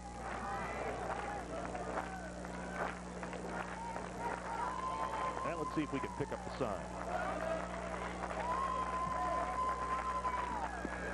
Halliday, again, a good job behind the plate. If I get a vote in the MVP sweepstakes, he's got to get some consideration. Halliday, he's done it all. 3-2. The count is full to Larry Glozier. And Halliday has been playing well all week here in Montgomery. Came into play tonight hitting .364. Fastball, good stop by the third baseman Cothran, but he can't hang on to the ball and make a play. A hot shot to the third baseman Nathan Cothran. Made the stop, but he couldn't make a throw. Is this an error or is it an infield hit? You decide. Hot shot. Cothran initially was able to flag it down, but there's no handle on that thing. And that may have been a base hit that may have been caused by what Bob McCann was talking about at the beginning of the inning. How the infield is like a billiard table. Very hard down there tonight. That's ruled a base hit for Larry Glozier, leading off the 6th for St. Joseph. And here is Dom Horgesheimer. Big first baseman with a lot of power. Take strike 1. Hey, so you can say it. You said it. Oh, we all get lucky. Blind squirrel finds acorn. He's 0 for 2, so he's due tonight. Childers from the stretch. Had a good cut, got a piece of it. No balls, 2 strikes. Horgesheimer grounded out in the 1st and in the 3rd inning. Had a home run last night to help the Pumas in their victory. I told you in his last at-bat that Dominic's nickname is Horgy, and when he hits one over the fence, it's a Horgy bomber. And St. Joe's needs one right about now. Sounds like some kind of food at the ballpark. A Philly cheesesteaks, yeah. 1-2. Bouncer, will they turn it? Go to second. They won't make the relay as they get the lead runner, Glozier.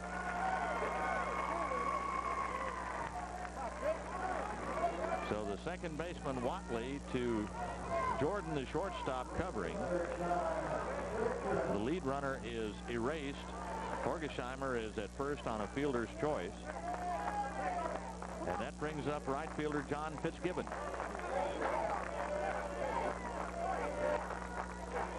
Four to nothing. Kennesaw State with the lead in the championship game. We're in the 6th. Hit high and deep to right center field. Center fielder Millette calling for it and takes it for out number 2. Fitzgibbon is out. First pitch hitting here in the 6th inning. And here's third baseman Larry Setkoski. Had a base hit back in the 2nd and struck out in the 4th inning.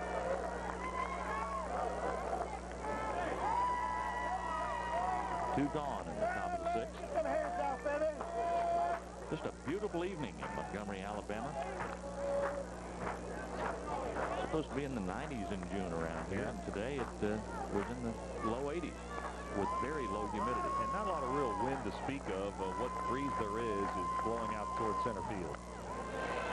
High and tight to Setkoski. 1-0. Two gone in the 6th. That's hit foul and out of play down into the stand. Somebody's got themselves a championship game souvenir. Kennesaw got 3 in the 3rd and added a 4th run in the 5th inning. Hey, now that's why you bring your glove to the game.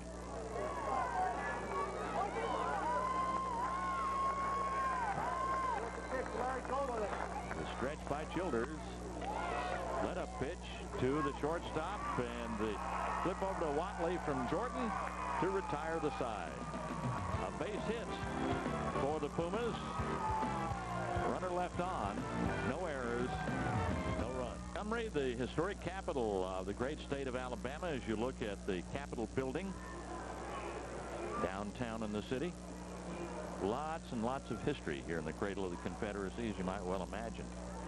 I'm Jim Fife along with Dave Weekley and Bob McCann. We're at Patterson Field in Montgomery, Alabama for the NCAA Division II National Championship game.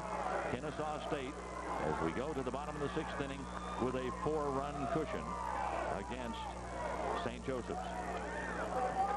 Mark Macias on the mound for the St. Joseph Pumas.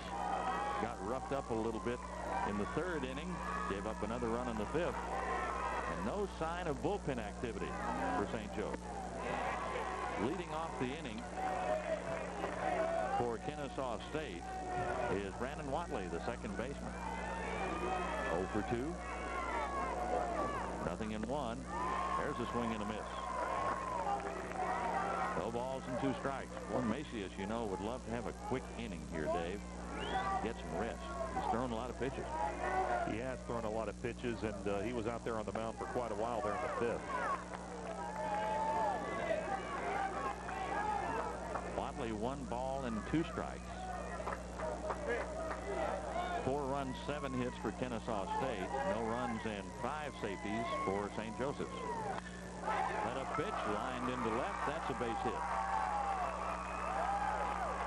So the lead runner, Brandon Watley, has his first base knock of the ball game, and he's aboard with nobody out here in the 6th inning. Watley leading it off with a single. Boy, this one is right down Main Street, and Watley takes it out to the suburbs. Line drive, base hit. Brings up Cajun Rhodes with a man on. Rhodes was hit by a pitch back in the 2nd and flied out to right field in the 4th as his bunt attempt is fouled down the 3rd base side. Jim Watley is a threat to go. He's got above average speed, 9 steals, and a dozen attempts so far this season.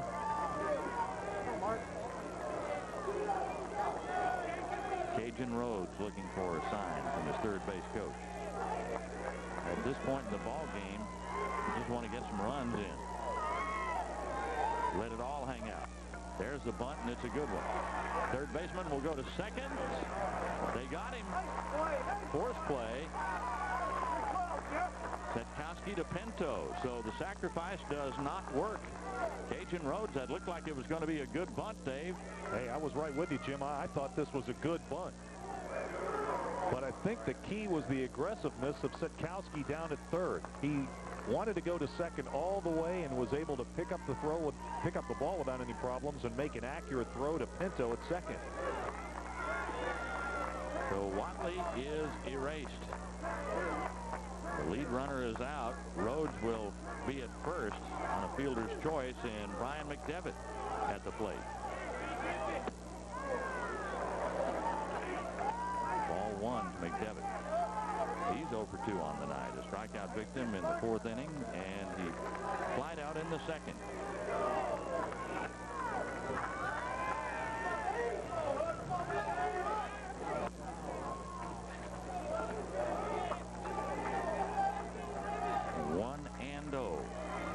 We're in the bottom of the 6th inning. Kennesaw State with the lead. Macias works. The throw may have hit the runner. It's into center field, but the runner will hold. Cajun Rhodes in scoring position. The throw from Norris was wide to the right and a little high, and it may have conked him on the noggin. I'm not sure. Here's another look. He had a terrific jump on Macias. He stole this one all the way on the pitcher. And here's a look at how close that throw actually came to Cajun. Oh, just buzzed past his ear. Make you earn your keep on those base paths, don't they? The Rhodes at 2nd. Macy is behind in the count, 2-0 to right fielder Brian McDevitt. Hit high in the air, shallow right field. Going out is Pinto. Calling for it is Fitzgibbons, and on his knees he makes the play. Came an awful long way for that ball. Waved off the second baseman Pinto, but after running such a long way from deep in right field, he nearly overran the ball. Here's another look. Check it out. Oh, he slipped. That's the key. Looked like he was on roller skates. Yeah. We've seen a couple of incidents of fielders almost losing their footing. And again, I think you can attribute that to the hard ground here at Patterson Field because it's been so dry, as Bob McCann was alluding to earlier. Daniel Jordan will be next with 2 away and a runner at second. Kennesaw State trying to build on to a 4-run lead in the bottom of the 6th inning. Good pitch by Macias for strike 1. Curveball has caught the edge. Well, when it comes to bat control, Daniel Jordan may be one of the best in the Kennesaw State lineup. He led the team with 14 sacrifices, but he's in a position here where they need a 2-out base hit. Rhodes, the runner at second base.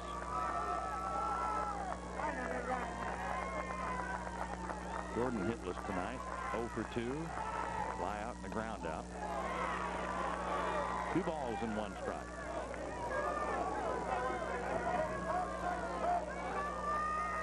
Kennesaw fans begging for more in St. Joe, just trying to hold on and plug up the leaks. 3-1 from Macy.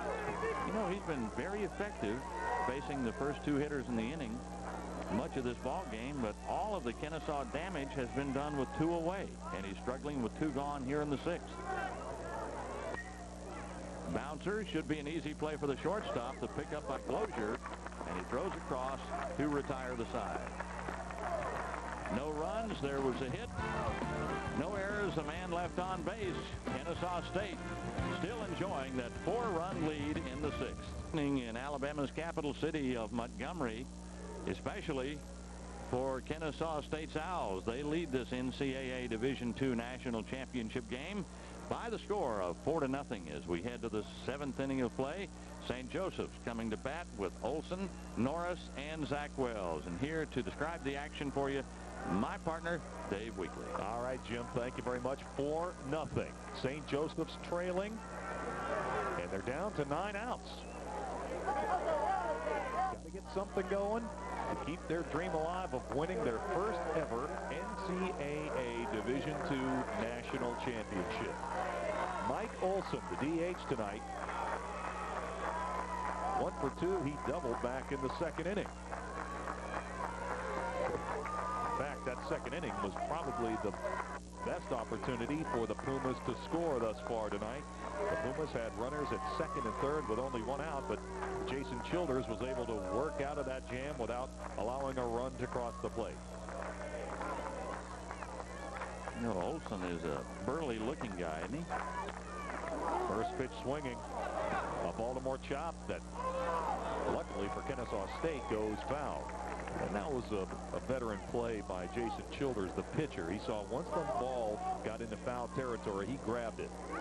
Did not want to take any chances on any spin on that ball that might have put it back into play. Well, it was good that he told everybody to leave it alone, too, because he had no chance to throw out the runner, so he just basically rolled the dice. Olson takes a called strike. It's 0-2. This is the 40th anniversary of the only national championship in St. Joseph's, Indiana history. They won the NAIA College Football Championship 40 years ago. Another foul ball by Olson.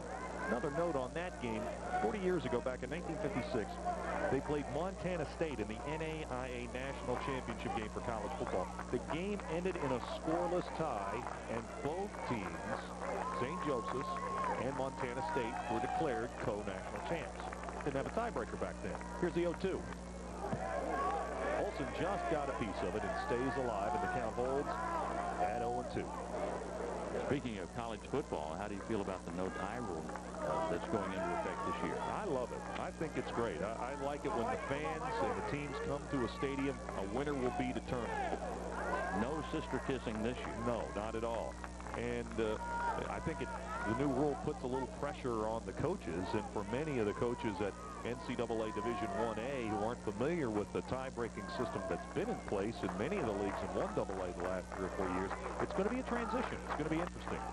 Olson with a shot into left field, a base hit.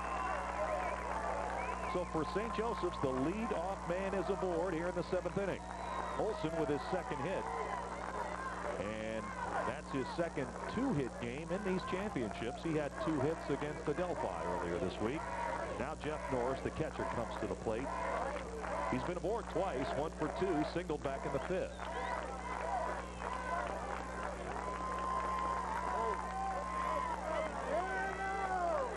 Norris reaching on a fielder's choice in the 2nd inning. The first pitch is a called strike. Boy, Childers has got good control tonight. He shows no sign whatsoever of being rattled by anything that happens. Very calm, cool, collected character out there. The next offering to Norris, down low, it's 1-1. Earlier in the game, we told you about Norris and his outstanding achievements in the classroom. He's an academic All-American carrying a 3.75 GPA in political science. Here's the 1-1, and it's a called strike, 1-2. That's a beautiful breaking ball right there. He left Norris wondering what to do. The Pumas with 6 hits tonight, but no runs as of yet. Olson down at first base following a leadoff single here in the 7th. Chopper to short. Jordan for 1, and the throw gets away. And Norris will stay at first.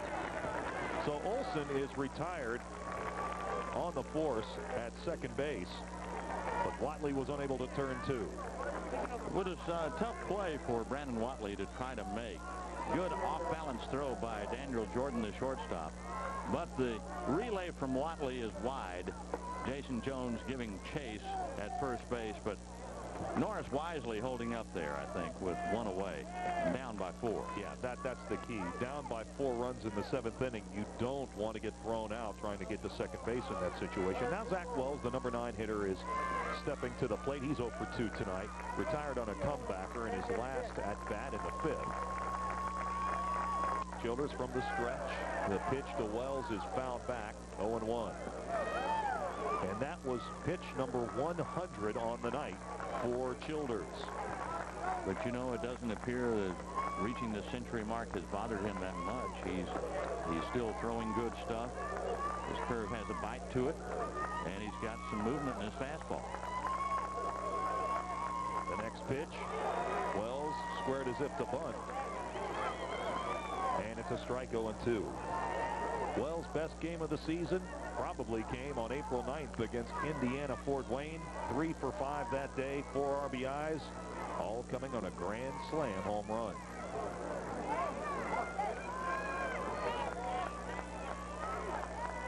Here's the 0-2 pitch to Wells. Blocked in the dirt by Halliday. Another fine play by that backstop. It's 1-2. Halliday really the star thus far of this national championship game. A big 3-run homer in the 3rd. Here's another look. Well, he sort of gives up his body for the team. He gets down in front of it, just as catchers are taught to do, and keeps that ball out in front of him, and no advance on the part of the runner. Here's the 1-2 to Wells. High hopper. That's going to be a tough play for Cothran. And it's an infield base hit. Norris is in scoring position now at second base. 2 men on, just 1 man out. The Pumas trying to get something going, trailing 4-0 in the 7th. Next to impossible for the third baseman Cothran to make that play. Has to make the spin move, do a 360.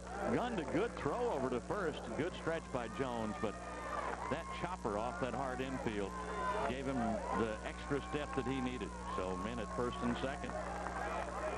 So we'll go back to the top of the order now, and Jason Childers will face Art Carrison. Carrison, the Roscoe, Illinois native, 1 for 3 tonight. He singled in the third, and the first pitch is a called strike. He seems undaunted, doesn't he? And of course, they have not really tagged him hard. That was an infield hit. Could just as easily have been an out. Here's the 0-1, and it's another called strike. So Carrison is down 0-2 in the count. 2 men on, 1 man out. I like the way Jason Childers does business. He seems like he's in charge out there. St. Joe's has stranded 5 runners tonight, and they have 2 on the bases now. And Carrison fouls it back, and the count holds at 0-2. 3 runs for Kennesaw State in the third. They added a single run in the fifth. And that's the extent of the scoring to this point. Carrison with that open stance at the plate from the left side. Takes an inside fastball that just missed. It's 1-2. Jason Childers trying to keep that record unblemished this year. 11-0 coming into the ball game. Winning the big show. Carrison has been hampered most of the season with a sore back, but continues to play through the pain. Reaches out and slaps that offering down the left field line. Foul. It's 1-2. And Childers, although he's now in triple digits, over 100 pitches on the night, still no activity in the bullpen for either team. Got to believe, though, if Carrison gets something positive happening for St. Joseph's, that the Kennesaw bullpen might be stirring momentarily. Here's the 1-2. Swing and a miss. And the runner at second base was able to advance to third. Norris is now 90 feet away. Once again, a good job by Halliday of tracking down that low pitch. The pitch was swung on and missed by Carrison, who made no effort, really, even despite the drop third strike, to reach first base. Doubtful that he could have, but the runner coming over to third. There you can see the K corner over the dugout. Now 6 strikeouts. And Luke Pinto is being asked to deliver a clutch 2-out hit here in the 7th inning. Runners on the corners for the Pumas. Pinto 0 for 2 with a sacrifice bunt in the third. And the first pitch from Childers is low, ball 1. Twice tonight, St. Joe's runners have reached third base, but they have not been able to push across a run. Pinto drives his teammates crazy with his heavy metal music, and he shoots this one to the right side, and it looks like Childers is out of the inning, and he is. So St. Joseph's threatens, but they do not score. In the frame, no runs, 2 hits, no errors, 2 men left. After 7.5, it's 4-0. Kennesaw State.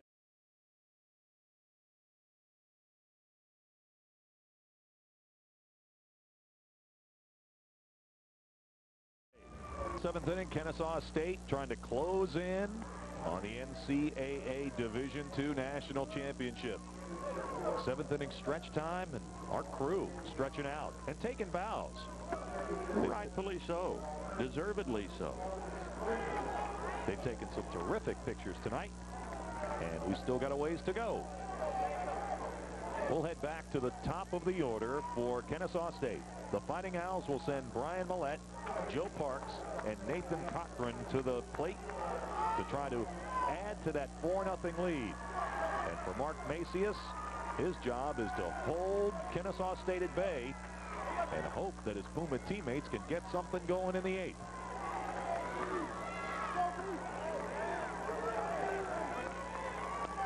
Millette struck out back in the third. And the first pitch is high, ball 1.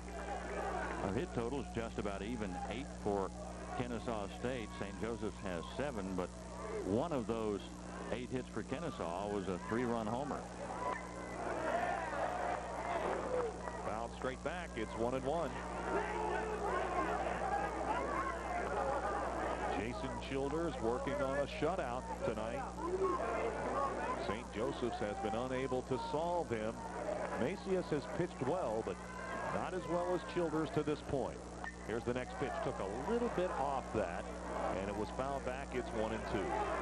And now we finally have a little bit of activity down in the bullpen for St. Joe's.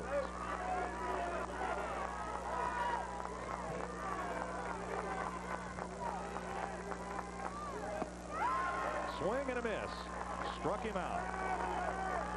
Like Brett Weaver is working down there in the St. Joseph's bullpen. Brett Weaver, the right-hander. And we might see him pretty soon here, especially if there are any fireworks from Kennesaw State. Now Joe Parks, the left fielder, steps in, and he has been fun to watch tonight. Parks has been aboard twice. He singled in the third, and in the fifth, he walked, stole second, and scored. First pitch is a ball. Here's the 1-0 pitch. And he fouls it straight back to level things at 1-1.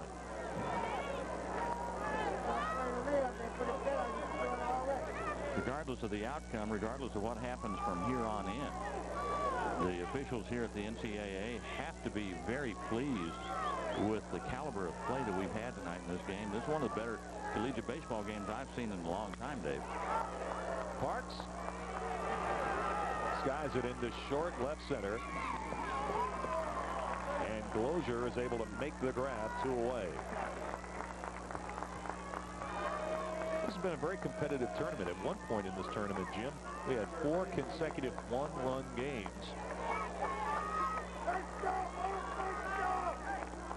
I'm not sure if you were picking finalists for this tournament that you would have picked either one of these teams because of their basic lack of experience and the fact that they didn't get a lot of accolades coming in.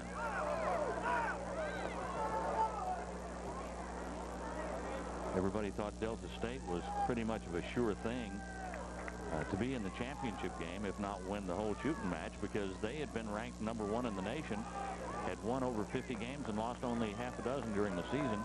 They were thought to be the powerhouse, but they went home early. And you also have to give consideration to Tampa anytime they come into this tournament. Shot up the middle. Glozier flags it down and guns down his man. Cothran is retired, and it's a 1-2-3 inning in the 7th. No runs, hits, errors, or men left on base. We're going to the 8th. Kennesaw State closing in on a national championship, leading 4-0. Carolyn, the production truck, is fired up. Carol on Chiron. And they're fired up, too. There's a sample of some of Carol's work. Kennesaw State with the lead, 4-0 over St. Joseph's of Indiana. And Jason Childers has been part of the story tonight for the Fighting Owls. He's got a shutout going to the 8th inning. If he would be able to toss a complete game, it would be his 2nd complete game of the championships this week here in Montgomery. Again, he's not really an overpowering pitcher. He's got good breaking stuff. He is a control pitcher. And not only a control pitcher of his pitches, but he seems also in control of his ball club. He's a leader out there, Dave. Well, we're going to the middle of the lineup. 3, 4, and 5 set to head to the plate for the Pumas here in the 8th inning. Larry Glozier stepping in. Glozier, 1-for-3 tonight. Singled in his last trip to the plate in the 6th inning. First pitch swinging. Sends it down the left field line. Can Parks get there? Yes, in foul territory. 1 pitch, 1 out. Parks with that great speed, and he had to turn it on because he had shaded the batter over to center field, and he had a long way to run over to that foul line to make that play. Dominic Borgesheimer now stepping in, the first baseman. He's been aboard tonight. 0-for-3. Last time up, got aboard on a fielder's choice.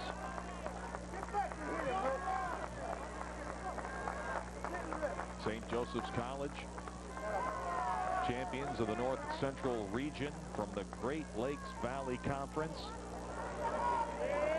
Kennesaw State, from the Peach Belt Conference, they did not win their conference championship. They did not win their conference tournament. They got an at-large bid to the regionals. That's where they started to do some damage. It was the Peach Belt Athletic Conference that produced Georgia College last year that made it to the final game before losing to Florida Southern. This is pitch 114, and it's fouled back 2-2. And we're talking in the last inning, Jim, about some of the teams that had to be considered the favorites in this championship this week in Montgomery. This is the first year since 1991 that no representative from the Sunshine Conference in Florida has made it to the final. You talk about the tradition of Florida Southern and the University of Tampa. One or the other of them have just about become a fixture in championship play, but nobody from Florida here this year. There's the 2-2 pitch to Horgesheimer, just off the outside portion of the plate, and the count is full. 3-2 with one out. Top of the 8th. Kennesaw State leading 4-0. Swing and a miss. That's a big out to get Horgesheimer because he is a power hitter, has home run ability. And he was badly fooled with that pitch. That was a good breaking ball with a lot of motion and well-placed pitch by Jason Childers. I am very impressed with his mound ability. Childers now with 7 strikeouts. This is John Fitzgibbon, the right fielder, looking for his first hit tonight, 0 for 3.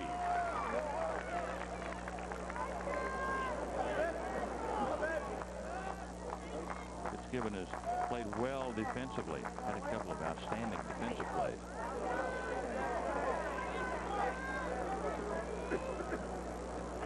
You know, Childers is showing no ill effects of having thrown upwards of 120 pitches in this game. It's as strong as he did. He looks very early good. on. Maybe better. Fitzgibbon's family has played a key role in the baseball program at St. Joseph's. His dad made a big contribution to the new baseball facility called Ruth Fitzgibbon Baseball Field.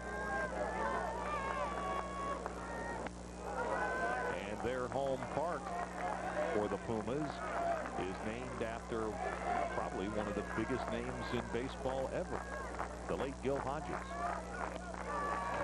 And Fitzgibbon draws a walk, and he's aboard for the first time in 4 trips to the plate tonight. Now, Larry Satkowski will make his way to the dish. The third baseman tonight, 1 for 3 with a single in the second. That's the first walk tonight for Jason Childers. 2 down, a runner aboard. Top of the 8th. St. Joseph's just trying to get base runners. Get men aboard. Try to bring that tying run to the plate if they can. They trail 4-0. They're playing out the string here. It's getting late. Hey, you can hold it on, Larry. Hit it down.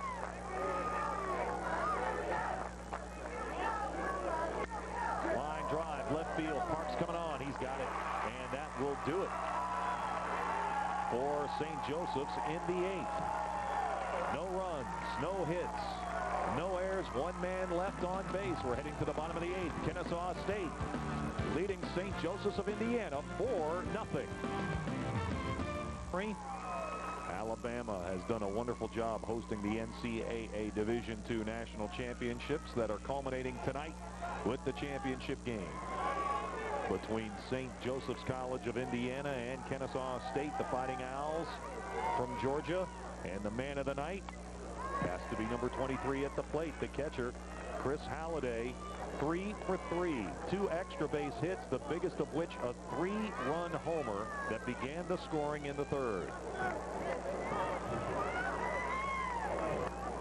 Going for the cycle with this at bat, and he skies it into short left field. Wells coming on, makes the grab, 1 out. Zach Wells, just as his counterpart Joe Parks in the last inning did, had a long way to run for that pop fly off the bat of Chris Halliday, but he handled it very well. Now Jason Jones, the freshman first baseman, will head to the plate. Jones tonight 0 for 3.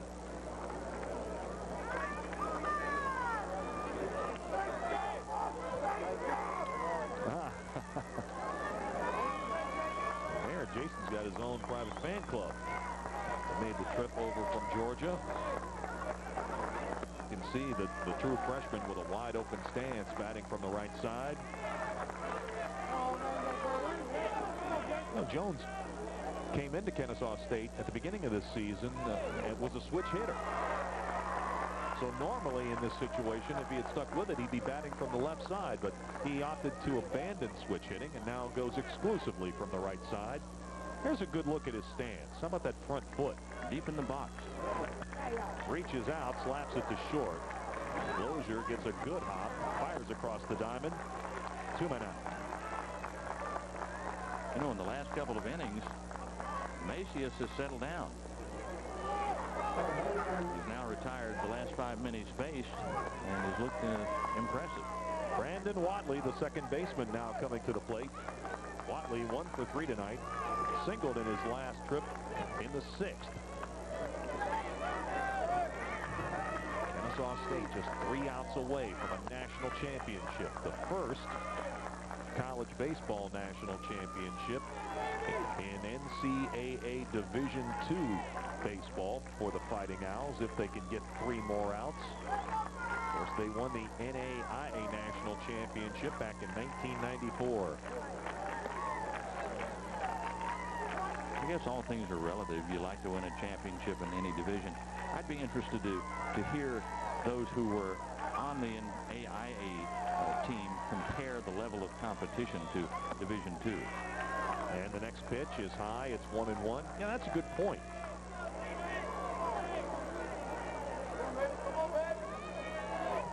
Here's the 1-1.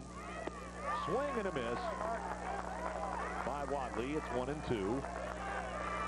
Cajun Rhodes would be next if Watley could keep the inning alive against Mark Macias. Here's Macias with the 1-2 pitch to Watley. It hangs inside. 2 balls, 2 strikes, 2 outs. Bottom of the 8th, 4-0. Kennesaw State with the lead. Kennesaw State emerged from the winner's bracket to advance to this national championship game. Swing and a miss. 3 up and 3 down. No runs, hits, errors, or men left on base. Kennesaw State 3 outs away from a national championship. When we written with Jim Fife and Bob McCann, Dave Weekley at Patterson Field in Montgomery, Alabama, where Kennesaw State, the Fighting Owls, now just 3 outs away from their first ever NCAA Division II national championship. The Pumas of St. Joseph's College of Indiana will send the bottom third of their batting order to the plate. Mike Olson, Jeff Norris, and Zach Wells will face Jason Childers here in the top of the 9th inning. And for Childers, it's a called strike. Pitch 125 on the night. I think it's a credit to both these pitchers that they're hanging in as long as they have.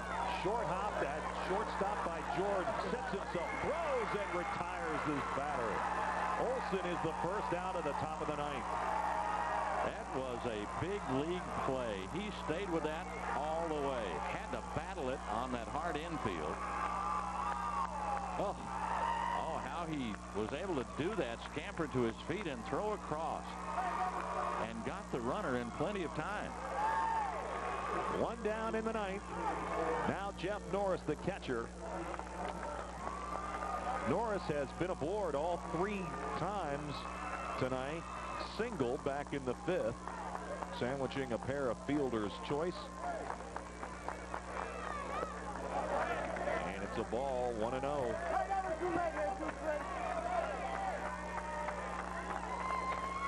A terrific week of college baseball coming to a conclusion tonight in Montgomery, Alabama.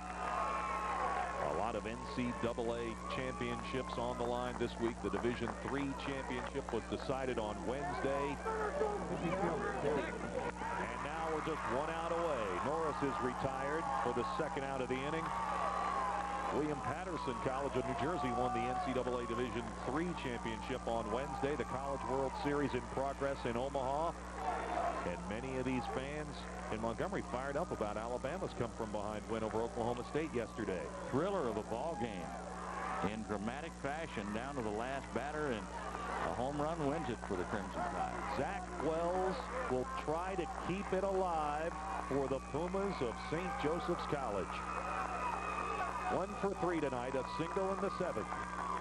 Jason Childers, who has spun a masterful game to this point, 1 out away from his 3rd complete game shutout of the season.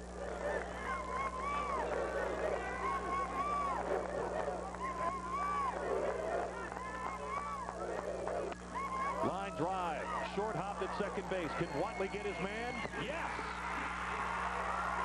And Kennesaw State, the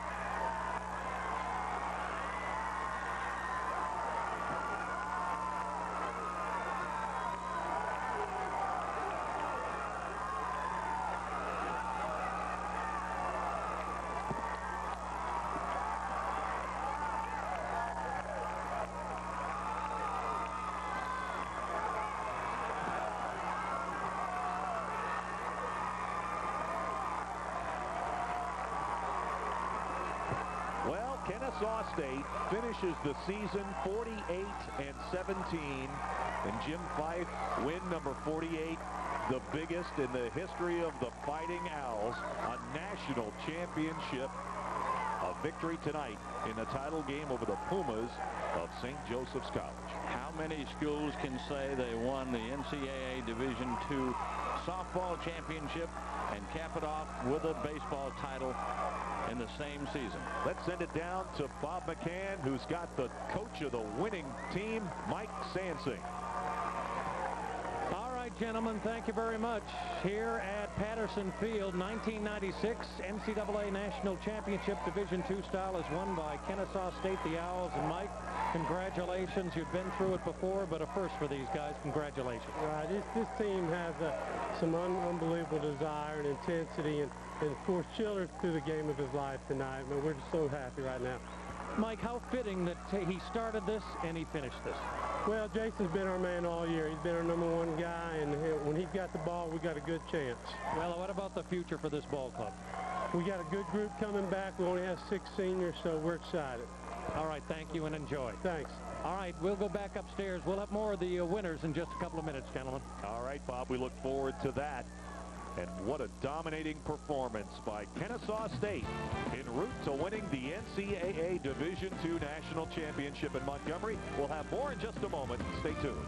Action is on at Patterson Field in Montgomery, Alabama. We've concluded the NCAA Division II National Championship, and Kennesaw State, the Fighting Owls, hold the hardware. Back down to the field and Bob McCann. All right, gentlemen, thank you very much. With us, one of the stars of this tournament, catcher Chris Halliday. And Chris, congratulations, a national championship for Kennesaw State. You guys came out of nowhere this year. You got an at-large bid, came to the dance and won it all. Congratulations. So, yeah, for the regionals, we had to play Columbus, and they beat us in the Peace Belt Conference. They're a really good team. We got by them. We came out here. We knew it was going to be tough, and you know, we worked hard all year for this, and I think we're really deserving of it. St. Joseph's had a good ball club. And, you know, we just came on top tonight. You've been here so long, you could probably take up residency here in the city. Yes, sir. Montgomery's treated us real well. We've enjoyed our time here, and we'd like to come back next year. How about the big home run the other night against the #1 team in the nation, and you capped off a great week here tonight with another dinger? Brandon hit the home run the other night, but I had an RBI in that game, but it feels really good to be a part of this. Like I said, we worked hard all year, and I think we're well deserved of it. Have you caught a pitcher who had his good stuff, no matter it's been Little League or Pony League or junior high, high school? Have you ever caught a game where your battery mate has had such good control? There's not many out there that have the control Jason has. He's, you know, he's 12-0 now. He's All-American. He's well, you know, deserving of that. And, like, you know, he had a great curveball working all year. It's one of the best I've ever caught, and it's really great he came out tonight and did his job. All right, you've won it all now. What does the future hold for you? Come back next year and see what we can do in Montgomery again, hopefully. All right, that is catcher Chris Halliday, who had a great tournament here. Congratulations to him and Kennesaw State. We'll send it back upstairs, gentlemen. All right, Bob, thank you very much. And Chris Halliday, what a terrific game he had tonight, Jim, going 3 for 4, the biggest of those 3 hits, that big 3-run homer back in the 3rd inning. Just had a terrific game. He's a good receiver, as we pointed out during the course of the game. He can beat in several ways, of course, with a bat, and a good handler of pitchers, quite obviously, because he got the job done for Childers, blocking those pitches in the dirt. does all the things that a catcher is supposed to do. And that tells the whole story of it right there, as Kennesaw State will leave Montgomery with a national championship trophy in Division II college baseball, a winner over St. Joseph's. Here at the NCAA Division II National Championships underway at this point. Kennesaw State, the Fighting Owls of Georgia, have won the championship, blanking St. Joseph's College of Indiana 4-0 tonight at Patterson Field. And the Pumas are getting their second place trophies. And, you know, a loss in a championship game, Jim Fife, is difficult to take. But I think when a little bit of time passes and the hurt of losing a national championship game goes away, I think the players and the coaching staff from St. Joseph's will realize what a terrific year this truly was. Best ever in school history. We'll have more from Patterson Field in just a moment. Stay with us.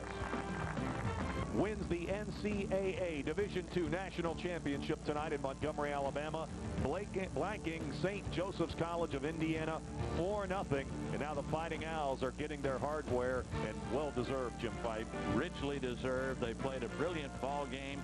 Jason Childers was outstanding on the mound. He got great bat support from Chris Halliday, great field support from Parks and the rest of their teammates.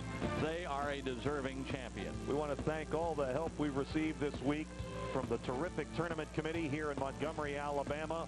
We've enjoyed our time here at Patterson Field. We hope you enjoyed tonight's game, a game that culminated in the first ever NCAA Division II National Championship for Kennesaw State, just their second year at Division II.